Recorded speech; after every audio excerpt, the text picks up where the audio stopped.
Pense com a própria cabeça, não com a cabeça dos outros. E é com essa frase que eu começo o Neurotônico de hoje, com a minha amiga Daniela Pimenta Malagueta.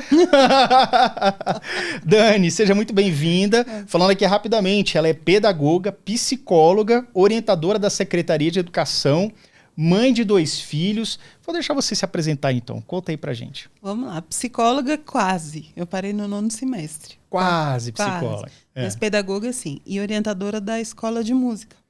Entendi. E orientadora da escola de música é um ponto muito importante, porque vai explicar bastante como o Concerta funciona na minha vida ou a Ritalina, né? Entendi. E 2 filhos, o meu mais velho é autista. 13 anos, nível de cuidado 1. É o mais leve. É o mais leve. É o mais leve, mas assim, o pessoal fala, então sua vida é fácil. Não, não é. No 1, 2 e 3, todo mundo tem trabalho, né? Mas é isso. Com quantos anos ele foi diagnosticado? Com 7, 8. Foi relativamente cedo, né? Porque às vezes o nível 1... Foi. Na época eu achei tarde, porque existe o tratamento precoce, que não deu para fazer. Mas, como hoje em dia existem adultos sendo diagnosticados, então, né? Entendi. E ele, assim, a intervenção foi feita quase que automática. A gente já colocou eles nas terapias e aí ele já mudou. Em 2 anos ele já era outra criança. Caramba. Ele é o melhor aluno da escola. Ou seja, tem notas excelentes, mesmo autista nível assim, 1. E os autistas, de forma geral, eles têm TDAH. Quase todos os laudos que eu recebo são autistas com TDAH. Eu acho errado, porque, na verdade, eles não são TDAHs. É porque o autista ele tem um span de atenção pequeno, porque o cérebro dele funciona diferente e o span de atenção dele é muito pequeno. Aí é considerado TDAH, mas, na verdade, não é. A gente sabe que existe a comorbidade quando bem aplicada, né? Mas, realmente, se você, como pedagoga, sente que tem muito laudo, ele é autista TDAH, porque, na verdade, a pessoa não está identificando alguns traços do próprio autismo, que é uma dificuldade com a sua atenção, sustentável e tudo mais. Seu cérebro funciona diferente, ele é neuroatípico. Seu cérebro funciona diferente de tudo. Eu costumo falar assim, você quer entender? Você consegue criar um mapa na sua cabeça de tudo que existe e colocar isso no computador e fazer isso virar um app? Não. Entendeu? Um neuroatípico fez, o Waze. Caraca. O Waze foi feito por um neuroatípico. O Vale do Silício é feito de neuroatípicos. A maioria dos Aspergers que existem estão no Vale do Silício. Falam mesmo. Se não me engano, dizem que o próprio Bill Gates, ele seria... O Bill Gates, o Zuckerberg, o Steve Jobs era... eu vou falar um monte aqui. Vai falando, tem muita gente que Os que eu lembrar são. Assim, e o Vale do Silício, eles são, de fato, assim, se você for olhar as empresas, eles são... eles não gostam de muito contato. Eles fazem aquelas salas e tudo. Eles têm todos os estereotipos de Asperger. Só que como eles estão tendo sucesso, então eles não vão ser diagnosticados, mas que eles estão lá. Se tivesse tendo problema na escola, não sei o que, aí vinha o laudo. Eles acharam, assim, a mina de ouro. Eles ganham muito dinheiro, fazem muito dinheiro, criam, então não precisam ser diagnosticados. Mas são. Mas são, né? Ou seja, é interessante isso, porque a gente percebe que em um país como, por exemplo, os Estados Unidos, você tem oportunidades que fazem com que você consiga aflorar a sua genialidade. Vamos dizer assim, licença poética, grosso modo. Mas talvez em outros países, inclui o Brasil também, a gente não tenha a mesma sorte, né? Você acha, então, que as pessoas que tem muito Asperger por aí, não diagnosticado, com problema de socialização, com dificuldade. Como é que você percebe esse cenário? Na escola de música. Tem muitos. Na escola de música é um ninho de TDAH e de Asperger. Caramba. Por que TDAH? O hiperfoco é música. Ou seja... Eles fizeram o máximo, assim, eles deram o mínimo que eles tinham para dar ali para terminar o que precisava e entraram para fazer música. É o hiperfoco. Mergulhou. Eu vou ter que aturar 2 matérias que eu não gosto? Dane-se. Eu vou formar no que eu quero. Eu vou fazer o que eu quero. Então, eu tenho muitos colegas que são TDAH. Você entrou na Escola de Música de Brasília. Você está lá há quanto tempo? Tem 4 anos. 4 anos. 4 anos. E de lá para cá você disse que você percebe os neuroatípicos e tudo. E qual, na sua opinião, seria a importância no caso da escola de música, a música inserida no meio dos neuroatípicos? O que você sente? Olha, é uma colega minha que é assim, a minha parte é mais transtornos, né? Uhum. É o pessoal que não tem apoio na sala de recursos. Então, os transtornos ficam comigo. As pessoas que são atendidas pela sala de recursos, autistas, deficientes intelectuais, deficientes físicos, ficam com essa colega. Sim. Ela estava dando uma palestra e ela explicou que mostrou o cérebro trabalhando música, uhum. né? E mostrou todas as áreas onde o cérebro acende. E aí ela mostrou que ele acende como um todo, tanto para o neurotípico quanto para o neuroatípico. Acende nos dois. A música é o lugar onde os dois se encontram. É o único lugar onde o autista é igual a uma pessoa normal, exatamente. A música é o único lugar onde os dois são iguais. Caramba. Eles aprendem de forma diferente, mas a música é processada assim, também diferente, mas eles se encontram aqui. Uhum. Todas as áreas do cérebro funcionam aqui. Uhum. Como isso vai ser apresentado, aí é outra história. Como isso chega também. Uhum. Mas que é o lugar onde eles se acham, E eles têm, assim, dificuldade com algumas matérias, mas, de forma geral, eles vão muito bem. Uhum. E o que eu acho interessante é que muitos deles encontram o tal do hiperfoco, né? Colocando nesse nome, na música, no ambiente musical. Porque é aquela coisa... O bom guitarrista, quando ele tá tocando um solo, que ele já tem uma certa experiência e tudo, ele simplesmente fecha o olho e vai. Uhum. Então é um flow que ele entra, que ele nem percebe o tempo passar. Isso. E veja como isso é num ambiente hiperestimulado, que o autista costuma sofrer, né? O TDAH também, mas o autista acho que até mais. Quando ele se encontra nesse ambiente que o cérebro dele está funcionando como se fosse um neurotípico, ele consegue ter uma fluidez muito melhor. Sim. E eu acho que isso se reflete até no próprio sucesso fora da escola de música. Né? Com certeza. Assim, não tem como comparar. Meu filho já era um bom aluno antes, por causa do tratamento. A gente está falando de autismo, né? Sim. Não que o neuropediatra não seja importante, ele é, né? Até porque ele fecha o laudo. Mas o que ajuda realmente, o que empurra um autista e que faz ele conseguir ter sucesso na vida e conseguir equilibrar esse mundo que ele não entende, né? Porque ele é neuroatípico, vivendo num mundo de neurotípicos. São as terapias. Terapia ocupacional, musicoterapia, fonoaudiologia, psicopedagogia e psicoterapia. Isso aqui é o que faz diferença. Isso é o que empurra um autista para frente. Na escola de música, ele aprende apenas a questão da instrumentalização e tudo mais, ou ele também tem algum exercício nesse sentido da musicoterapia? Não. É um problema que a gente tem para explicar para os pais, inclusive os TDAHs. A escola de música é uma escola profissionalizante. Ela é uma escola onde a gente tem que formar profissionais e jogar no mercado de trabalho. Existe um projeto, que é o de musicalização infanto-juvenil, que é onde as crianças entram. Mas ele é um projeto. A escola é uma escola técnica profissionalizante. Então, esse é o nosso foco.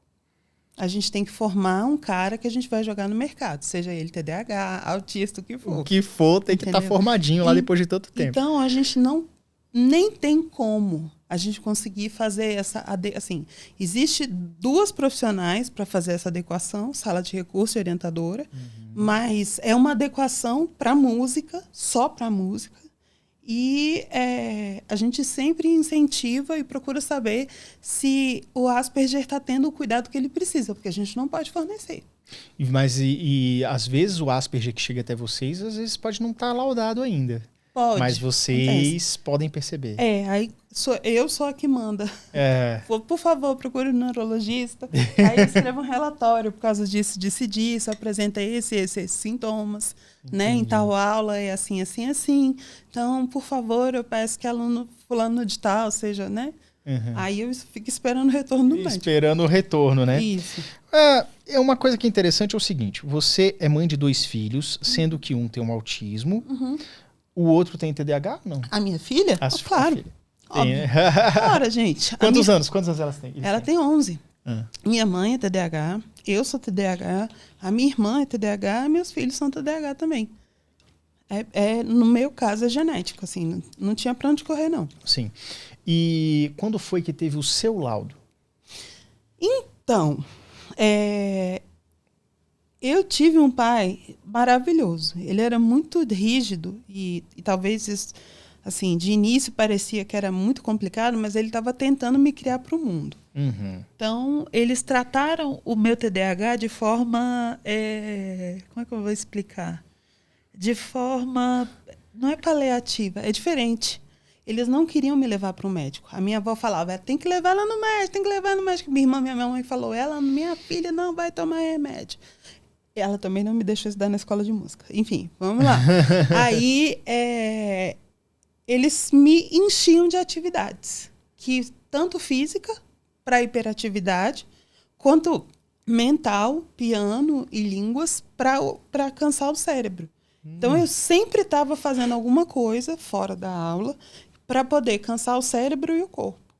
E aí, assim, eu fui até eu terminar o UNB. Eu lembro quando eu comecei a fazer faculdade, que eu passei na UNB, meu pai falou, pode esquecer que você não vai ficar só 2 turnos estudando. Aí eu olhei para ele assim, como assim? Ele, 1 turno você solta no mundo é demais. Você vai fazer manhã, tarde e noite, eu não quero saber. Eu vou pagar seu Uber para você estudar à noite, porque você não pode ficar 1 turno parada. Senão você vai tocar fogo no mundo. Aí foi assim que eu acabei fazendo 2 faculdades. Te manteve ocupada, então. Isso. E aí assim eu consegui chegar até terminar o UNB e passar num concurso. Quando eu passei nesse concurso, que era para bancário, nada a ver comigo, mas era tradição de família, e eu queria sair, eu precisava ganhar mais, e minha irmã descobriu uma neuro que estava, uma psiquiatra, que estava tratando. A minha melhor amiga já tinha descoberto o laudo, foi na época ainda onde era feito no Hospital de Clínicas. Eu levei ela lá, e fui eu que acompanhei o processo dela, o tratamento, os testes, tudo, lá no Hospital de Clínicas, não tinha chegado em Brasília ainda. Mas ela falou, Dani, você é. E aí eu falava, tá bom. Mas assim, a gente sempre procrastinando, né? Tá bom. Até que a minha irmã achou uma neuro, que era uma psiquiatra, que nosso plano cobria. Falou, Dani, na pior das hipóteses, você não vai perder seu tempo, você vai lá. Aí eu, como boa... O meu hiperfoco é para leitura. Aí eu li 3 livros sobre TDAH, fiz os testes e eu falei, ih, cara... Tá batendo tudo. Lascou. Mas foi isso, assim, eu saí marcando. Você, sim. Não teve nada que deu não. Eu falei, caraca, Zé. Aí eu cheguei na psiquiatra, ela muito sagaz, perguntou como era a minha infância, como é que era a minha relação... Foi a minha relação com a faculdade, com o trabalho. Ela falou, eu vou passar o P300 para você, mas eu não tenho muita dúvida que você é TDAH, não. Aí ela passou Ritalina, e aí esse é o momento chave. 25 anos de idade, sentada, tentando estudar para concurso. Eu tinha passado 1 semana com o livro de Constitucional aberto, lendo, e falava assim, cara, entendi nada. Entendia nada, na mesma página. Ficava viajando. Todo dia eu entrava lá e ficava, o que esse cara tá falando? Aí ela passou a Ritalina. Aí eu fiz tudo que eu fazia, igual, só que com a diferença que eu tomei Ritalina 7 horas, 8 horas. Eu sentei na mesa, abri a apostila, não vou falar o nome do cara, porque agora ele é ministro do Supremo. O professor agora é ministro do Supremo, eu vou falar mal dele. Aí eu olhei a apostila e falei assim... Esse cara tá me enrolando, palhaço. Não é isso que eu quero, não. Eu quero aprender Constituição. Ah, qual é? Aí fechei a apostila, peguei a Constituição. Meu irmão ficou olhando assim pra mim. Meu irmão ele é gênio. Ele não tem TDAH, não tem nada, mas ele é, né? Aí ele, cara, isso não vai dar certo. Ele tava saindo pra engenharia, pra aula de engenharia. Ele fazia engenharia e direito. Ele tava saindo, ele olhou aquele negócio e falou, a menina fechou a apostila e abriu a Constituição. Isso não vai dar certo. Saiu. Você foi ler a letra da lei mesmo? Aí eu fui, pum. Aí eu comecei, artigo 1º, cai. Anotei. 2, não. 3, não. 4, não. 5º, cai. Fiz o resumo, babá. Direitos, deveres, fechei. 6, 7. 7º, cai. Trabalho. Trabalhadores noturnos, trabalhadores do campo, o resto do direito do trabalho. Aí fui até chegar à noite, quando eu cheguei no 37. Artigo 37, que era de funcionários públicos. Eu falei, não vai dar para fazer agora, porque funcionalismo público é muito importante. Vou fazer isso amanhã. Fechei a Constituição e fui dormir no dia seguinte, 37, artigo 37. De um dia para o outro. Você estudou todos o conteúdo? Eu entendi direito constitucional. Caraca, e lendo a letra ali da lei, né? E daí para frente eu passei a gabaritar as provas no constitucional em quase todas as provas. Qual o papel, no caso, da Ritalina nesse processo aí? Você estava medicada? Exatamente. Antes eu não entendia. Depois que eu comecei a tomar, eu passei a entender. Não só entender, eu consegui ir para a Constituição, para a letra da lei e conseguir falar, isso aqui cai, isso aqui não cai. Isso é importante, isso aqui não é. E na hora de estudar, sem o auxílio do remédio, como você sentia que era? Um sofrimento. A gente fica tentando, é como se você estivesse batendo a cabeça na parede. Uma vez a gente mostrou, a gente fez uma formação na Secretaria de Educação, mostrando como funciona o cérebro de um TDAH, tentando aprender sem Ritalina durante o dia. Sentado né? Botaram, dia tradicional, né? Botaram os eletrodos e colocaram ele na sala. E botaram numa criança normal, sem TDAH, né? O cérebro da criança normal acende só a parte da aprendizagem. O do TDAH acende ele inteiro. Tudo. O TDAH usa todo o cérebro para tentar entender o que está acontecendo, para tentar se concentrar, ficar quieto e entender o que está sendo falado. Isso causa um cansaço, causa uma exaustão. Uma exaustão mental. E ainda assim, você não consegue pegar tudo. A nossa sorte é que a gente tem hiperfoco. Se a gente conseguir prestar atenção 10 minutos... Aqueles 10 minutos serão maravilhosos. A gente mata. Mata logo. Mas é sofrido. Sabe o que eu costumo fazer? Quando eu tô precisando... Vamos lá, não preciso... Porque eu não estudo mais para concurso nem nada, mas às vezes eu preciso estudar coisas pro meu canal, pra coisa. Eu simplesmente não dou conta de fazer isso no meu escritório. Não importa, porque eu não consigo. Eu tenho que pegar meu notebook, que tem minhas anotações, boto na mochilinha, ponho uma água, não sei o quê, pego meu carro e vou para um lugar, tipo assim, às vezes o parque da cidade para debaixo de uma árvore e fico debaixo da árvore, abaixo o vidro, abro o notebook e fico sentado ali. Ali é como se assim, beleza, se eu tivesse em casa, eu estaria ouvindo o vizinho, estaria indo para a cozinha, estaria abrindo o YouTube e não estaria estudando. Agora, como eu tô no carro, no meio do parque, com a janela baixada, aí eu consigo concentrar. Parece louco, mas se eu não fizer esse ritual, não rende. E olha só, e mesmo lá, me rende tipo assim, 1 hora e meia de estudo. Mas se eu estivesse em casa, nem 15 minutos. Não é louco isso? Eu costumo falar, não mexa na organização de um TDAH. Porque a gente vive de forma desorganizada e a gente tenta se organizar o máximo possível para conseguir viver. É verdade. E a gente vive de micro-organizações. Eu vou tomar banho e eu vou fazer isso. O que eu vou fazer primeiro no banho? O que eu vou fazer antes? E se não seguir a ordem, você se perde. Assim que eu vou sair. Se acabou, por exemplo, você vai passar eu vou passar alguma coisa no cabelo. Se acabou, eu fico 15 minutos sem entender. E agora acabou. Eu ia usar ele. Qual que eu vou usar? Não sei, entendeu? É uma coisa ridícula, mas é verdade. Não mexa na organização de um TDAH. A gente vive de micro-organizações. Então, por exemplo, teve a Copa do Mundo. A Copa do Mundo quase me matou, gente.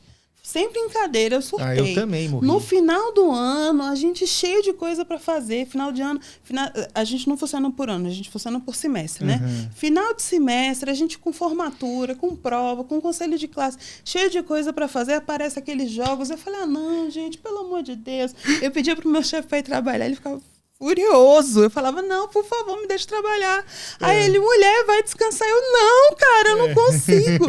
Acabou comigo mesmo, assim. Foi porque uma você coisa queria seguir aquela tua rotina. Eu preciso seguir a rotina, senão eu não consigo terminar o semestre.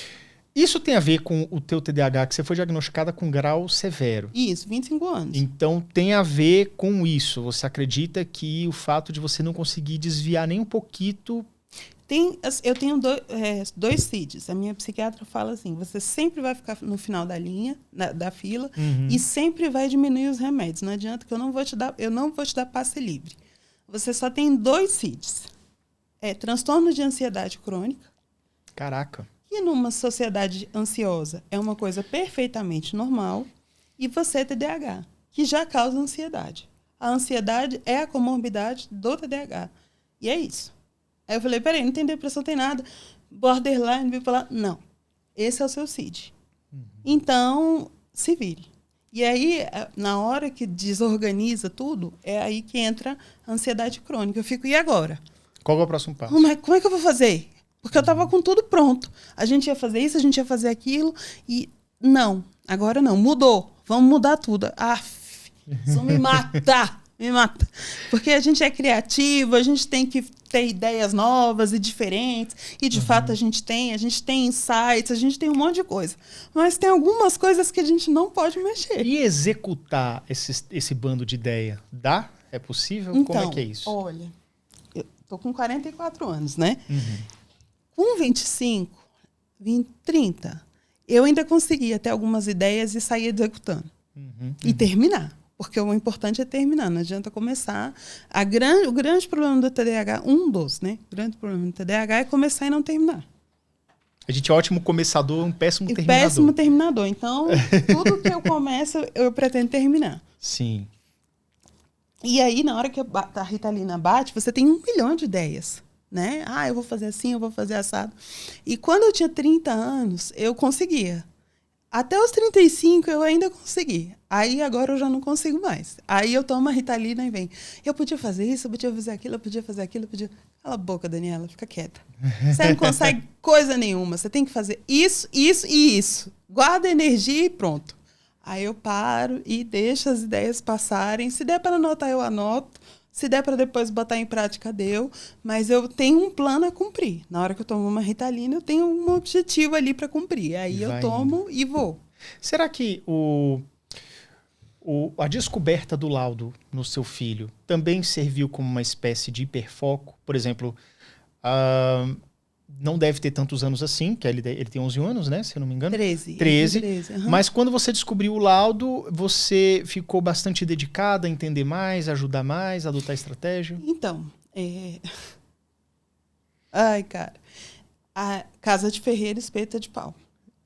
A gente sabe. Eu mandava, era eu que desconfiava que a criança era autista e mandava para o neurologista. E pedia para a mãe levar o filho no neurologista. Quando a neurologista falou que o meu filho era autista, eu entrei em pânico. Eu quase surtei. Caramba. Eu fiquei mal. Porque é um luto que a gente sofre e não imagina, assim. É difícil falar, você não gosta de autista. Não, não é isso. É porque você tem um filho e ele não é diagnosticado. Então, você cria ideias, né, do que ele vai ser, ele vai ter uma profissão, ele vai ter uma casa, ele vai ter uma família, né? Ele vai fazer isso, vai ter amigos e tudo. E aí chega alguém e fala, não. Não vai ser nada disso. Não vai ser nada disso. E aí, assim, naquela hora, você sofre o luto daquele filho que você achava que teria, mas que não é. E você não sabe direito qual é esse filho que você tem. Foi com quantos anos? Foi com 7, 8 anos. E aí, até você fazer as pazes com a ideia, demora um pouco. Mas, assim, eu tive a ajuda da minha psiquiatra, muito delicadamente, virou para mim e falou... Você está em negação. Será? Você não está deprimida. Eu não vou aumentar a sua medicação. Vai lá e entrega esse laudo na escola amanhã. Senão você não vai mais tomar Ritalina. Não vou mais passar Ritalina para você. Eu não vou. Você está em negação. Anda e resolve logo esse problema. Do jeito que ela falou. Aí eu fui lá chorando, entreguei o laudo. Meu filho precisa de adequação, precisa de monitor. Ele é autista. Mas eu chorei o dia inteiro. No dia seguinte eu estava ótima. Era só negação. Era negação. E na hora que você botou em ação, foi embora o fantasma. Acabou. Minha psiquiatra resolveu. Cara, ela é boa, cara. Tem muita gente que precisa desse empurrão, né? Boa, ela esse é empurrãozinho é mágico, né, pra quem falou, tem. Não vou passar remédio, você se vire. Vai lá e aí tá. As questões as adaptações que você teve que fazer. Tanto com você como TDAH, quanto pro seu filho. Como é que foi essa parte? Estamos lá ainda. Eles eram do vespertino e passaram pro matutino agora. Eles se adaptaram melhor do que Alguém se adaptou, né? Eu tô tendo uma dificuldade enorme. Eu era matutina, passei a ser vespertina e agora vou ter que voltar a ser matutina de novo, assim. Tá sendo complicado. Mais complicado para a mãe TDAH do que para o filho autista. Mas a gente chega lá, né? Eu preciso... acho que a maior adaptação, no caso do meu filho, é a velocidade. A gente anda muito rápido. A gente anda correndo. A gente toma remédio para se concentrar para poder fazer alguma coisa. Pum. Né? E direto e reto. E se eu não passo por cima porque eu fiz psicologia, mas se eu não tivesse feito, muito provavelmente eu atropelaria provavelmente quem está pela frente. Mas como eu trabalho com gente, são essas pessoas que eu tenho que né? Eu não posso passar por cima do meu trabalho.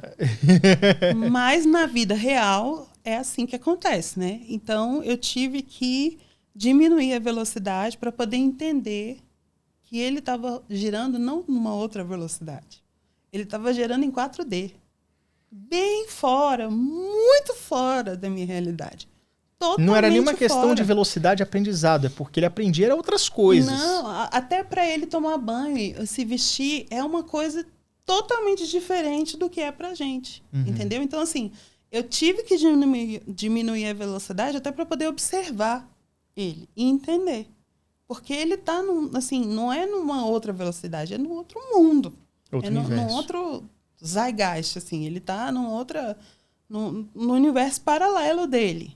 Para eu poder entender esse universo, eu preciso diminuir a velocidade. Você é a pedagoga dele? Não. Não. Nem é legal, nem Eu seria orientadora na escola de música. Eu já tive que fazer 2 intervenções assim. Mas como na rede, a gente existe assim, a gente funciona em rede. Então, todas as escolas classes têm que ter um orientador educacional. Senão, não preenche, não pode passar para o próximo nível. Aí vem Fundamental 2, que é de 6º a 9º ano. Todos têm orientador educacional. Preencheu isso, aí pode entrar para o jardim ou para o ensino médio. Preencheu tudo, vai para a escola profissionalizante. Então, se eu estou lá, é porque todas as outras escolas têm orientador. Isso quer dizer que todas as crianças, a gente trabalha na rede pública. Sim. Né? Embora meus filhos estudem em escola particular, a gente parte do princípio que todos eles têm orientador educacional. Então, é um gasto de dinheiro público. É um gasto desnecessário de dinheiro público ter um orientador para as crianças. Porque elas já têm um orientador na escola-mãe. Então, eu trabalho com os adultos que não têm orientador. Para não ter desperdício de dinheiro público. E você percebe que, eu imagino que você seja bem devota, ainda mais com a questão dos neuroatípicos, você percebe que falta um pouco de empenho, ou tá ok, o trabalho que vem sendo feito nas escolas, trabalho pedagógico com as crianças, assim, principalmente com as neuroatípicas, você sente que tem alguma dificuldade, algum tropeço, o pessoal não consegue executar? Eu ouvi já falar de escolas. Meu filho saiu de uma, já nem existe mais, mas as escolas da rede, né, as escolas públicas, elas estão preparadas. A gente é preparado para receber todo tipo de criança, com qualquer tipo de problema, de dificuldade, necessidade. Se a gente pedir, vem alguém e dá formação para a gente. Olha, que legal. Isso. Aqui no plano, então, isso acontece muito mais rápido. Então, assim, de forma geral, falando num contexto assim, sala de aula, não. A gente ainda não está preparado. Os professores não receberam essa formação, eles não têm essa informação. Quem dá uma formação para um professor que tem 2 autistas em sala sou eu. Ele vai lá, Dani, mas eu não sei o que fazer. Eu falo, olha, você vai fazer isso assim, assim, assim. Não é o ideal. Ele deveria ter uma formação específica, já que ele é um professor trabalhando em sala de aula com crianças que deveriam estar incluídas. Mas se o professor não sabe, como é que elas vão estar incluídas? Como é que vai incluir, né? Ou seja, é uma deficiência isso daí, né? Alguma coisa que não está funcionando como deveria. Você tem toda uma equipe de psicólogo e pedagogo, que é a equipe de aprendizagem, você tem o orientador educacional, você tem o professor de sala especial, você tem professor com formação em, sei lá, TEA, TDAH, ou seja lá o que for. Então, os serviços de apoio funcionam. Não é porque eu sou serviço de apoio, não, tá? Mas os serviços de apoio funcionam e tem que funcionar, porque a gente estuda para isso. E a gente é pago para isso. Agora, em sala de aula, ainda não chegamos lá. E o que você percebe que alguma metodologia ou técnica especial que as escolas vêm adotando com sucesso em crianças com TDAH? Você percebe alguma coisa específica, assim? Aquilo que sempre costuma dar certo. Não. TDAH é aquele menino custoso que vem parar na minha sala porque bate nos coleguinhas. TDAH é a criança que nunca ficava dentro da sala e saía correndo pela escola. E o pai era chamado para receber reclamação. Por isso que eu fiz pedagogia, porque eu sofri muito. Sim. A gente ainda, enquanto existir uma sala com carteiras e uma professora lá na frente, e você está sentado em uma delas, e a informação for passada do jeito que é passada, a gente nunca vai ter um lugar. Sempre vão ter crianças que vão estar padecendo nesse método de ensino. Exatamente. Então você acha que essa metodologia de ensino, que já vem aí a secular, tradicionalzinha, não funciona para todos? Para TDAH não funciona. Impossível, não tem como funcionar. Você já percebeu algum modelo que poderia ser implementado, que dá resultado, que poderia mudar? Por exemplo... Olha, eu vi falar na Escola da Ponte que as crianças não estudam por série, elas estudam por módulos, né? Elas vão fazendo as matérias e vão conseguindo chegar onde tem que chegar. Eu não vou entrar muito porque eu não sei bem como funciona, né? Mas foi o método que eu achei mais inteligente. Porque nesse método, o TDAH pode esticar o tempo da matéria que ele não sabe e ir bem rápido onde ele tem facilidade. Então, ele nunca vai estar assim, aquém ou sendo comparado com os colegas ou em sofrimento. Ele tem o tempo que ele precisa para aprender o que ele não sabe e ele pode fazer o que ele sabe muito rápido.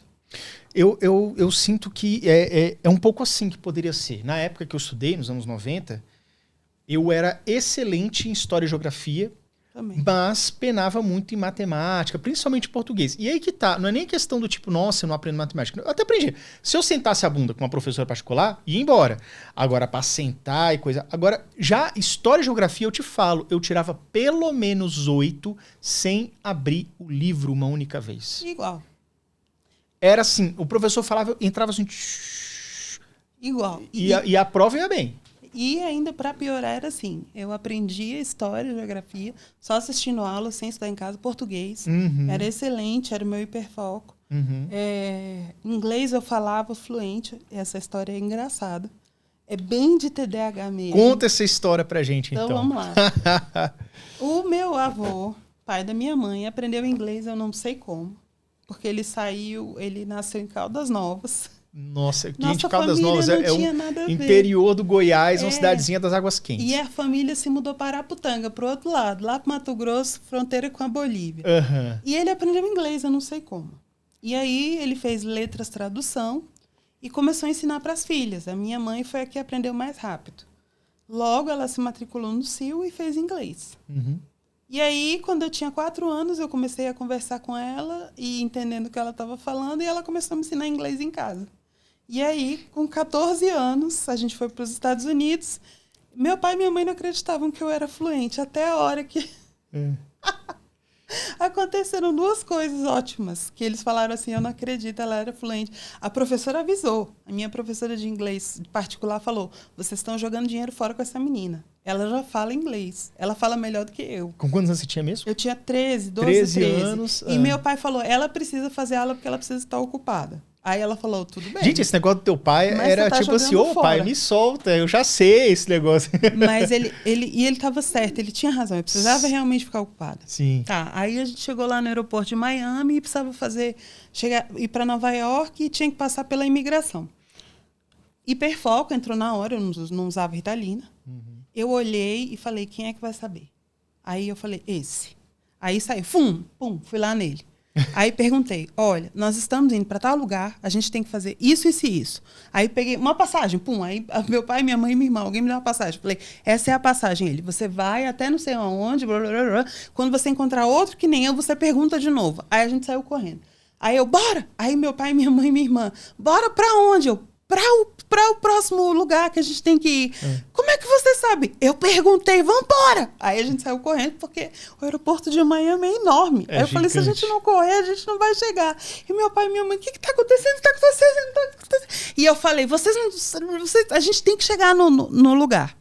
Aí eu encontrei um outro guarda, fiz a mesma pergunta, bem mais rápido. Só você entendendo. Mostrando. Blá, blá, blá. A minha mãe estava entendendo, só que ela era muito rápido. Eu estava falando muito rápido e eles respondendo muito rápido.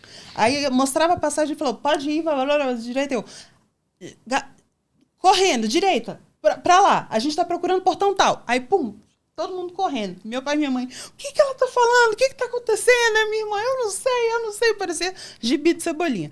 Aí a gente chegou no último cara e aí ele falou, tá ali, ó, a imigração é ali, pode ir, vocês chegaram. Aí eu cheguei, pronto, a gente chegou. Aí eles ficaram olhando pra mim, né, tá. Aí a gente passou pela imigração, beleza, a gente chegou em Nova York, maravilha. Tá, aí teve um dia que a gente precisou usar o banheiro.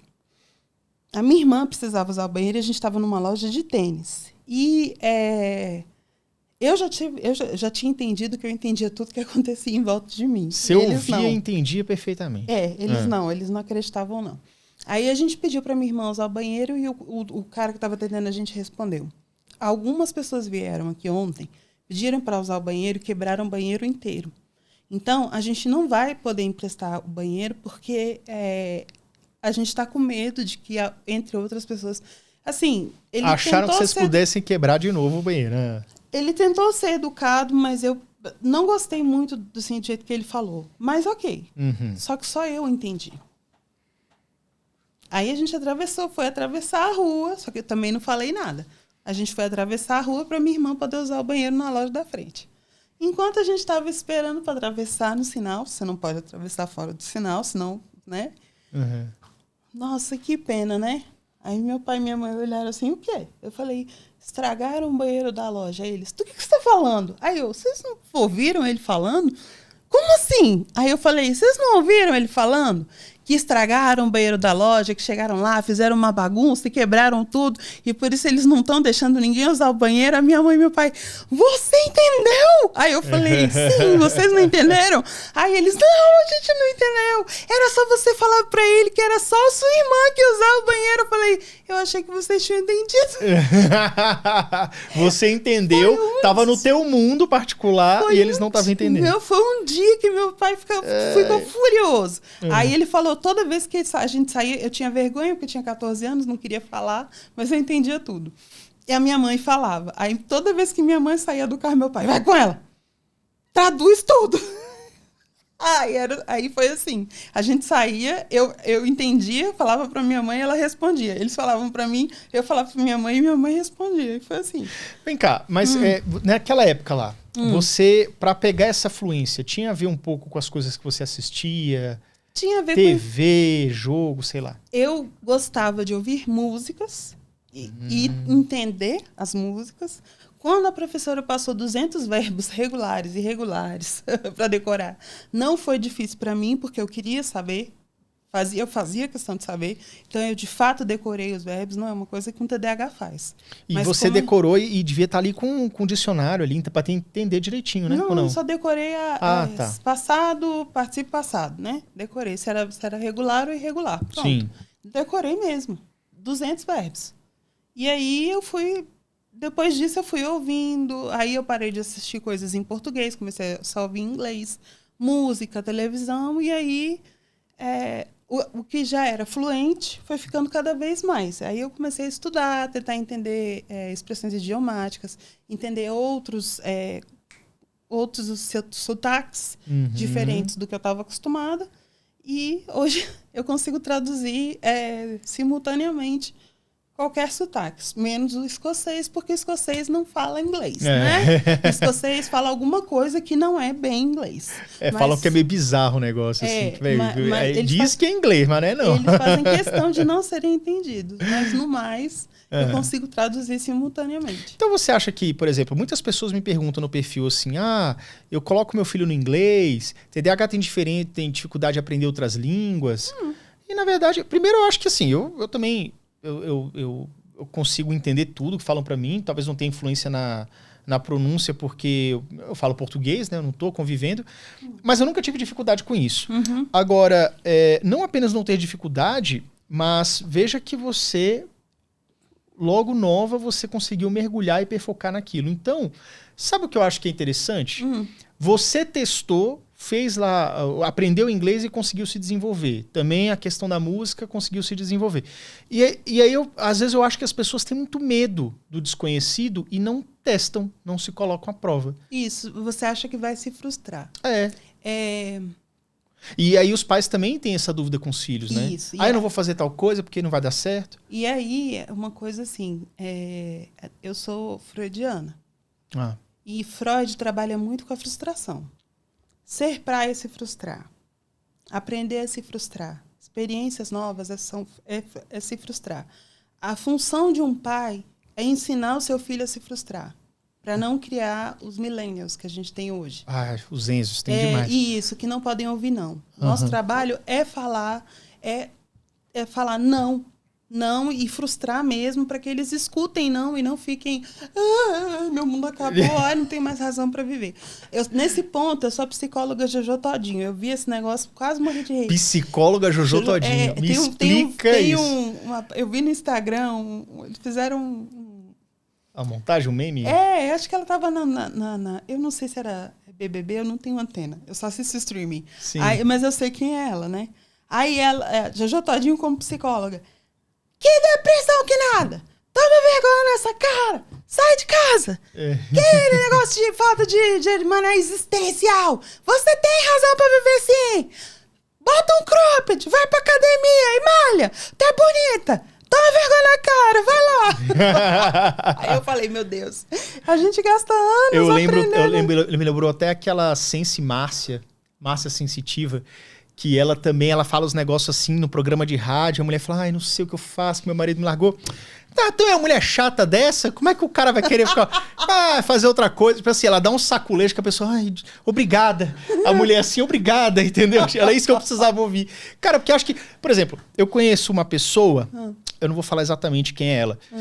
Ela tem 28 ou 29 anos e já estava mais ou menos uns 2 anos numa espécie de depressão.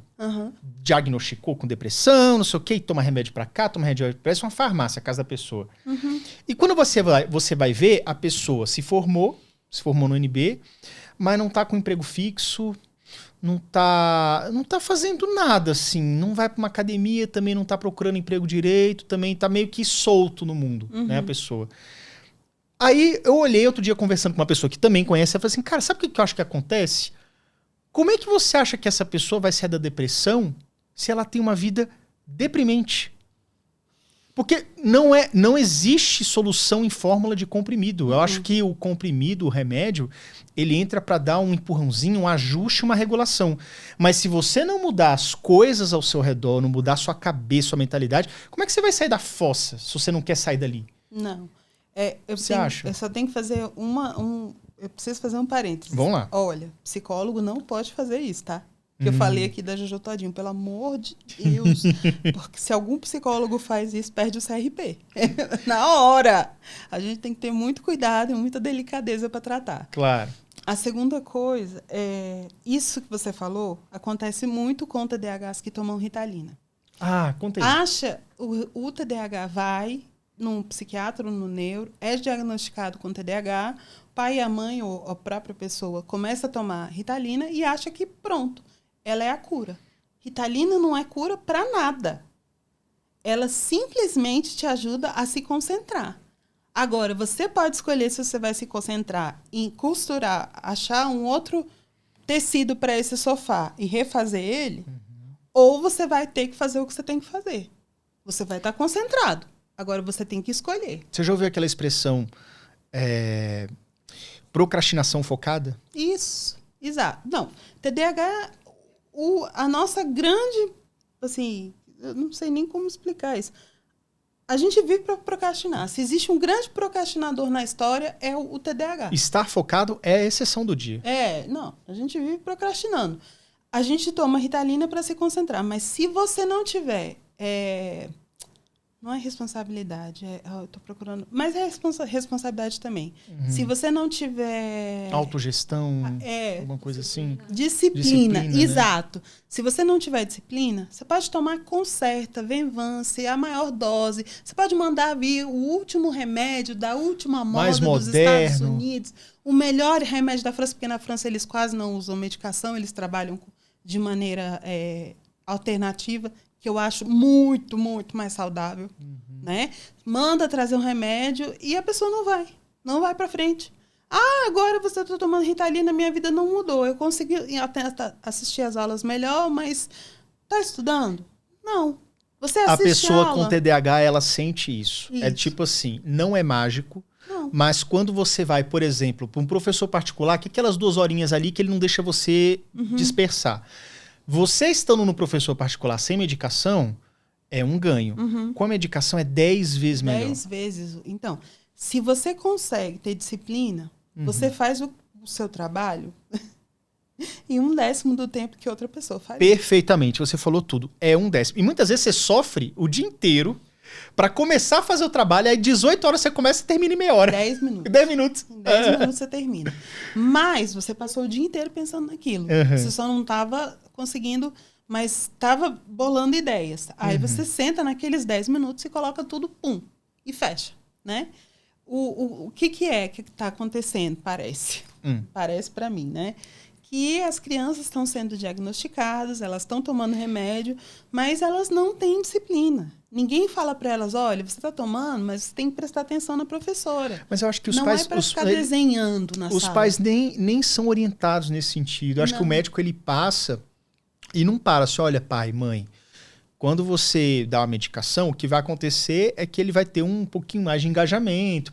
Mas você também precisa mandar ele sentar, para que ele abra o caderno, para que ele faça a atividade. Vai facilitar o processo. Mas se não tiver um guia, não rola. Tem uma outra coisa importantíssima também que não se leva em consideração, que é um TDAH já sofreu muito. Em qualquer momento que ele for diagnosticado, ele já sofreu. Já passou. Então, ele precisa de uma terapia. Ele precisa de um terapeuta.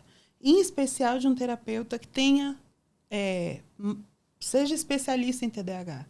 Por quê? Para entender toda a frustração que ele passou, todo o sofrimento que ele passou, a ansiedade que ele carrega, toda a baixa autoestima que ele sofre, para poder arrumar isso e ensinar ele a ter responsabilidade, a ter disciplina, a usar o remédio. O remédio é só o primeiro degrau. Você tem que fazer o resto sozinho. O terapeuta te ensina a fazer isso. Então, falta terapia para os TDAHs. Falta. Tem psiquiatra, tem neurologista e tem Ritalina. Tá faltando terapia. Terapia. Então. Olha só que legal. E a terapia com o psicólogo. O papel do psicopedagogo, eu acho que vem numa parte talvez um pouco mais prática. Mão na massa. Isso, o psicopedagogo vai trabalhar especificamente a aprendizagem. Ensina a aprendizagem. Então, um TDAH sendo tratado de forma holística, né? Vamos falar assim, ele está sendo tratado, por exemplo, quando eu falo de baixa autoestima, não estou falando da escola, estou falando de casa. O pai e a mãe falam que ele é preguiçoso, que ele não presta atenção, né? Ele está em sofrimento dentro da casa, dentro da própria casa. Não só na escola. Então, quando eu falo em terapia, eu estou falando de forma geral. Ele precisa se recolocar no mundo. Ele precisa se reposicionar. Quem é que vai ajudar ele a fazer isso? Um psicólogo. Sim. Né? Tem neurologistas ou psiquiatras que ajudam nesse processo. Mas, no geral, é o psicólogo. Agora, na parte de aprendizagem, aí é o neuropsicólogo ou o psicopedagogo. Ele vai ver como que aquele aluno aprende, com ou sem medicação, quais as intervenções podem ser feitas, né? E ele vai aprender. Você chegou a comentar que na França eles faziam diferente. que não é uma questão de dar a medicação e, como acontece, infelizmente, no Brasil, pelo que eu percebo, dá a medicação, mas morre aí, não tem muito tratamento com a psicóloga, não é muito incentivado, o médico também não explica direito, é aquele tratamento fica capenga, né? Você, com relação à França, você tem alguma noção de se tem funcionado a metodologia? O que eles têm feito lá mais ou menos? Eu até parei para beber água, porque agora a gente vai. Então vamos lá. Agora você vai. Vamos lá. Tem uma teoria que se chama 1% francês. 1% francês. Não sei se você já ouviu falar. Nunca ouvi. É assim. Pegaram 100 crianças americanas TDAHs. Todas elas tomavam Ritalina. Ponto. Pegaram 100 crianças TDAHs francesas. Dessas 100, 90, os problemas dela foram resolvidos de atenção e concentração e hiperatividade foram resolvidos de forma sócio, familiar, econômica. Eles fizeram uma intervenção na família, ou se o pai não tinha emprego, arranjaram um emprego para o pai. Se a família estava disfuncional, eles deram um jeito de fazer terapia, mexeram com a estrutura da criança. Não entendeu? só a criança. Não, Tá. a estrutura da criança como um todo. E na França, a família é muito comprometida. Né? Diferente dos Estados Unidos, onde o pai realmente quer enfiar remédio e tá cala a tudo boca certo. e sai da minha frente. Né? Na França, não. Então, 90 dessas 100 crianças, 90 não tinham TDAH. Elas tinham problemas socioeconômicos familiares. Caraca, isso é muita coisa. 90. Aí você tem 10 que são TDAH. Uhum. Dessas 10 crianças, eles pegaram 9 e fizeram tratamentos alternativos, que foi o que meu pai e minha mãe fizeram comigo. Colocaram ela para fazer brincadeiras para aumentar o span de atenção. Colocaram elas em atividades para gastar energia mental. Uhum. Viram o que elas gostavam mais e colocaram elas para fazerem isso. E essas 9 crianças, não precisaram de Ritalina. Só teve uma que precisou, de fato. Que nada disso resolveu e ela precisou tomar a medicação e funcionou e pronto. Então, esse é o 1% francês. Essa é a diferença. Caramba! Agora que eu entendi a questão do 1% francês. 1% né? francês. É só uma criança que precisa de medicação. Uhum. Olha que interessante, porque dizem que o tratamento padrão ouro ele envolve a medicação. Sim. E eu não vou questionar isso. Agora, uma coisa que eu deixo presente, e eu não estou falando nada de errado, é que o tratamento ele é muito individual. Uhum. O que deu certo para mim não dá certo para você, por fulano, cada um. E o que eu percebo é o seguinte, eu passei minha infância e adolescência inteira sem medicação. Meu primeiro contato com Ritalina, se eu não me engano, foi aos 21 ou 22 anos. E era muito esporádico. Eu tomava ali e tal, e nada mudava. Mudava pouca coisa. Agora, atualmente, principalmente nos últimos 5 anos, eu fiz tratamentos contínuos com a Ritalina, com metilfenidato. Uhum. E o impressionante é que, assim, eu tive ganhos, ok, eu estava numa fase que eu precisava dar o gás e tudo mais, só que eu acho que isso meio que, como é que eu posso dizer, cobrou um preço. Tem um preço. Porque o que eu senti, e aí, cara, licença poética, não sou médico, não sou nada, falando o que eu senti foi que hoje, eu não tô tomando mais, já tem alguns meses, mas se eu tomasse hoje a Ritalina, ela não teria mais o efeito que dava no começo. E não apenas isso, hoje eu sinto uma dor terrível, no sentido figurado, para começar a fazer uma atividade. Parece que hoje, mesmo não medicado, eu demoro mais para conseguir ativar a minha responsabilidade nesse sentido do que antigamente. É como se fosse assim, beleza, para começar, eu precisaria estar tomando o medicamento de forma constante.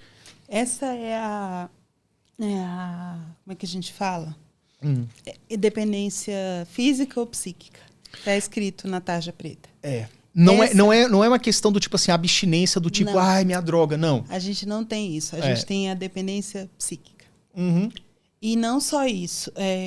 De fato, se você pensar que existe uma medicação que está fazendo você conseguir se concentrar melhor, está trabalhando ali no seu cérebro, não precisa ser muito esperto e nem entender de neurologia para saber que o seu cérebro não está fazendo o trabalho. Quem está fazendo o trabalho é a medicação. Se o seu cérebro não está fazendo esse trabalho e é a medicação que está fazendo, tudo que não é usado,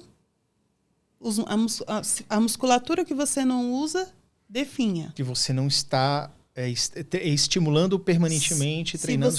Se você não está estimulando a parte de responsabilidade, de começar, de filtrar as informações, de concentração, né, e atenção, ela está definhando.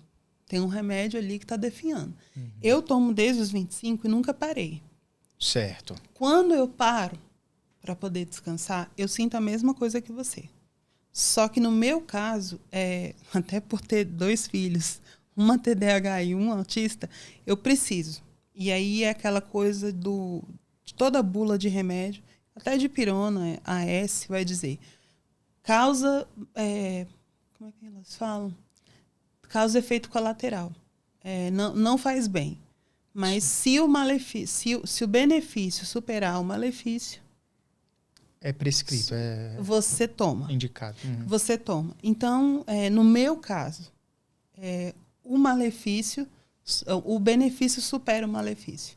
Eu entendo perfeitamente isso que você falou. Uhum. A gente tem uma dificuldade enorme para voltar a ser quem a gente era antes da Ritalina. Cara, você falou a frase que eu queria falar. É como se fosse assim, eu tomei durante alguns anos, isso. Principalmente na pandemia, porque eu precisava produzir muito, eu sofri muito na pandemia, todo mundo sofreu, né? Mas enfim, eu precisava produzir. Aí hoje, já alguns meses fora da medicação, eu falei assim, cara, mas era mais fácil. Eu já fui mais, mesmo ser medicado, já foi mais fácil para mim fazer tal coisa, e parece que não, é um motor que tá meio velho. Você tá entendendo? Tipo... Tô. Aí aquela vontadezinha de coçar assim, cara, acho que eu vou atrás de uma Ritalina, vou voltar no médico, tudo. Aí eu evito, entendeu? Uhum. Mas assim, até pouco tempo atrás eu tinha uma caixa de Ritalina que demorou meses pra acabar. Uhum. Mas sabe, uma vez por semana, uma vez a cada 2 semanas, assim, cara, não tá rodando, não tá rolando. Aí eu vou e tomo uma, sinto aquele gás, mas depois não dura muito tempo. E no dia seguinte eu falei assim, porra, cadê a energia que eu tinha ontem? Uhum. Você cria resistência. É uma espécie de resistência. Você cria resistência. Como todos os remédios, como todas as medicações, né? Uhum. Se você toma muito tempo, você cria resistência. Eu tomei todos os tipos de remédio exatamente procurando não ter essa... não criar resistência. De vez em quando eu peço para trocar por Venvance, porque é outra forma. Isso, é porque nesses últimos 10 anos você tá com psicoestimulante, mas tá trocando, meio que trocando. Tentando, né? Quando tem dinheiro. Porque Venvance, Ave Maria, gente. Isso, eu vou na minha psiquiatra e peço para ela passar Venvance. Funciona igual? Não. O Venvance, isso aqui eu não estou falando, aqui eu estou falando, é uma coisa pessoal, tá? Tá, não é Pelo como amor médica, de Deus, não. não foi uma psiquiatra nem neurologista que falou. Estou falando Daniela que falou isso. Eu, quando tomo Venvance, fico passada. Porque ele ataca a hiperatividade, mas não a falta de concentração. Para mim. Entendeu? Sim. Então, eu fico lerda. Eu consigo fazer meu trabalho? Sim, porque eu não estou hiperativa. Já ajuda. Sentada, já ajuda. Mas não é que nem tomar Ritalina que realmente funciona. Entendeu? E veja que interessante, tem gente que é o contrário. A Venvance, tem gente que toma... Eu já ouvi TDAH falando assim, cara, eu tomo Venvance para sair da cama. Isso. Porque senão fica ali até meio-dia. E a Ritalina não funciona deles de jeito nenhum. Não funciona a Ritalina com essas pessoas de jeito nenhum. Isso. O Venvance comigo é o contrário. Ele funciona por quê? Porque eu consigo parar. Que é muito difícil. Você tem o sossego necessário para conseguir fazer as coisas. Eu sento na frente do computador e eu tenho que redigir algum laudo, ou eu tenho que mandar mensagem para alguém, ou sei lá, alguma coisa desse tipo. E aí eu consigo fazer ali, mas não é do jeito mais fácil como seria com o metilfenidato. Ritalina, Concerta, qualquer um deles. Eu prefiro Concerta porque ele dura mais tempo. E dura demais. Dura umas 12 horas. Só que aí tem a pegada do Concerta e do Venvance, qual é? Eu não queria fazer propaganda, mas eu vou ter que fazer. Vamos falar, ué. Longa vida. Por que ele é melhor? Por que ele é tão caro?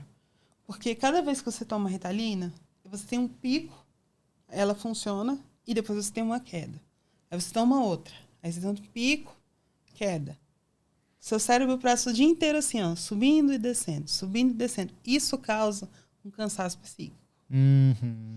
Quando você toma Concerta, você passa o dia inteiro, 8 horas, concentrado. Estabilizado, digamos. Isso, então você não tem esse sobe e desce. Você não tem esse cansaço psíquico. Por outro lado, de qualquer forma, seja Ritalina, seja Concerta, seja Venvanse, seja qualquer remédio que você tome para hiperatividade e déficit de atenção, concentração, vai usar toda a energia que você tem. E você vai render 10 vezes mais que uma pessoa normal.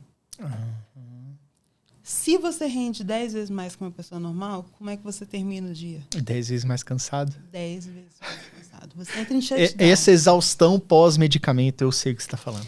O TDAH não cansa. O TDAH que toma Ritalina, ele entra em shutdown. Shutdown, velho. No final do dia não rola nada. Você nem conversa, mas nem sai daqui. Você consegue beber água, tomar alguma coisa para dormir e é isso. Não dá para esperar muito. Não espere muito de um TDAH à noite, no final do dia. A menos que ele tome outra Ritalina e comece de novo como se ele estivesse começando o dia de novo. Né? Isso. Mas de forma geral, no final do dia, o TDAH está infinitamente mais cansado do que a pessoa normal. Esse sobe e desce, essa farmacodinâmica que você teve aí. Do tempo que você chegou a trabalhar quanto tempo no banco? 4 anos. 4 anos. Nesse período dos 4 anos, você já tinha um laudo do TDAH? Não, foi bem no meio. Foi no meio desse pedaço. Como é que foi isso? Você tendo o laudo de TDAH, você chegou a informar o banco, o trabalho, mudou alguma coisa? Não precisa, porque não é assim, a gente não tem nenhum direito especial. Não. E nunca vai ter. Por quê? Eu ouvi falar, tá? Eu ouvi falar. Alguém que conhece alguém falou, né? Lá da comissão da Câmara e do Senado, de Cultura, Ensino, né? Desporto, etc. e tal. O que foi falado? O TDAH já é muito mais inteligente que o normal. A gente não tem nenhuma dúvida disso. Ele só é desconcentrado ou hiperativo. O pessoal já sabe. E ainda existe uma medicação para ele. Não existe medicação para disléxico, não existe medicação para PAC, processamento auditivo, né? Não existe medicação para transtorno opositor desafiante. Agora existe. O opositor desafiante existe, mas não existe remédio para autismo. Entendeu? Agora, para TDAH existe. E a gente é muito inteligente. E a gente é inteligente acima do normal. E eles sacaram.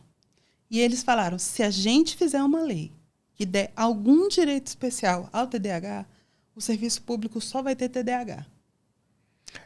Porque eu sinto que é difícil até diagnosticar. A gente já passa em concurso, a gente passa em vaga normal com a maior facilidade. Tomando Ritalina, a gente estuda normal. A gente passa nas vagas normais. Se não existir a vaga para TDAH, a gente vai pegar elas e as outras.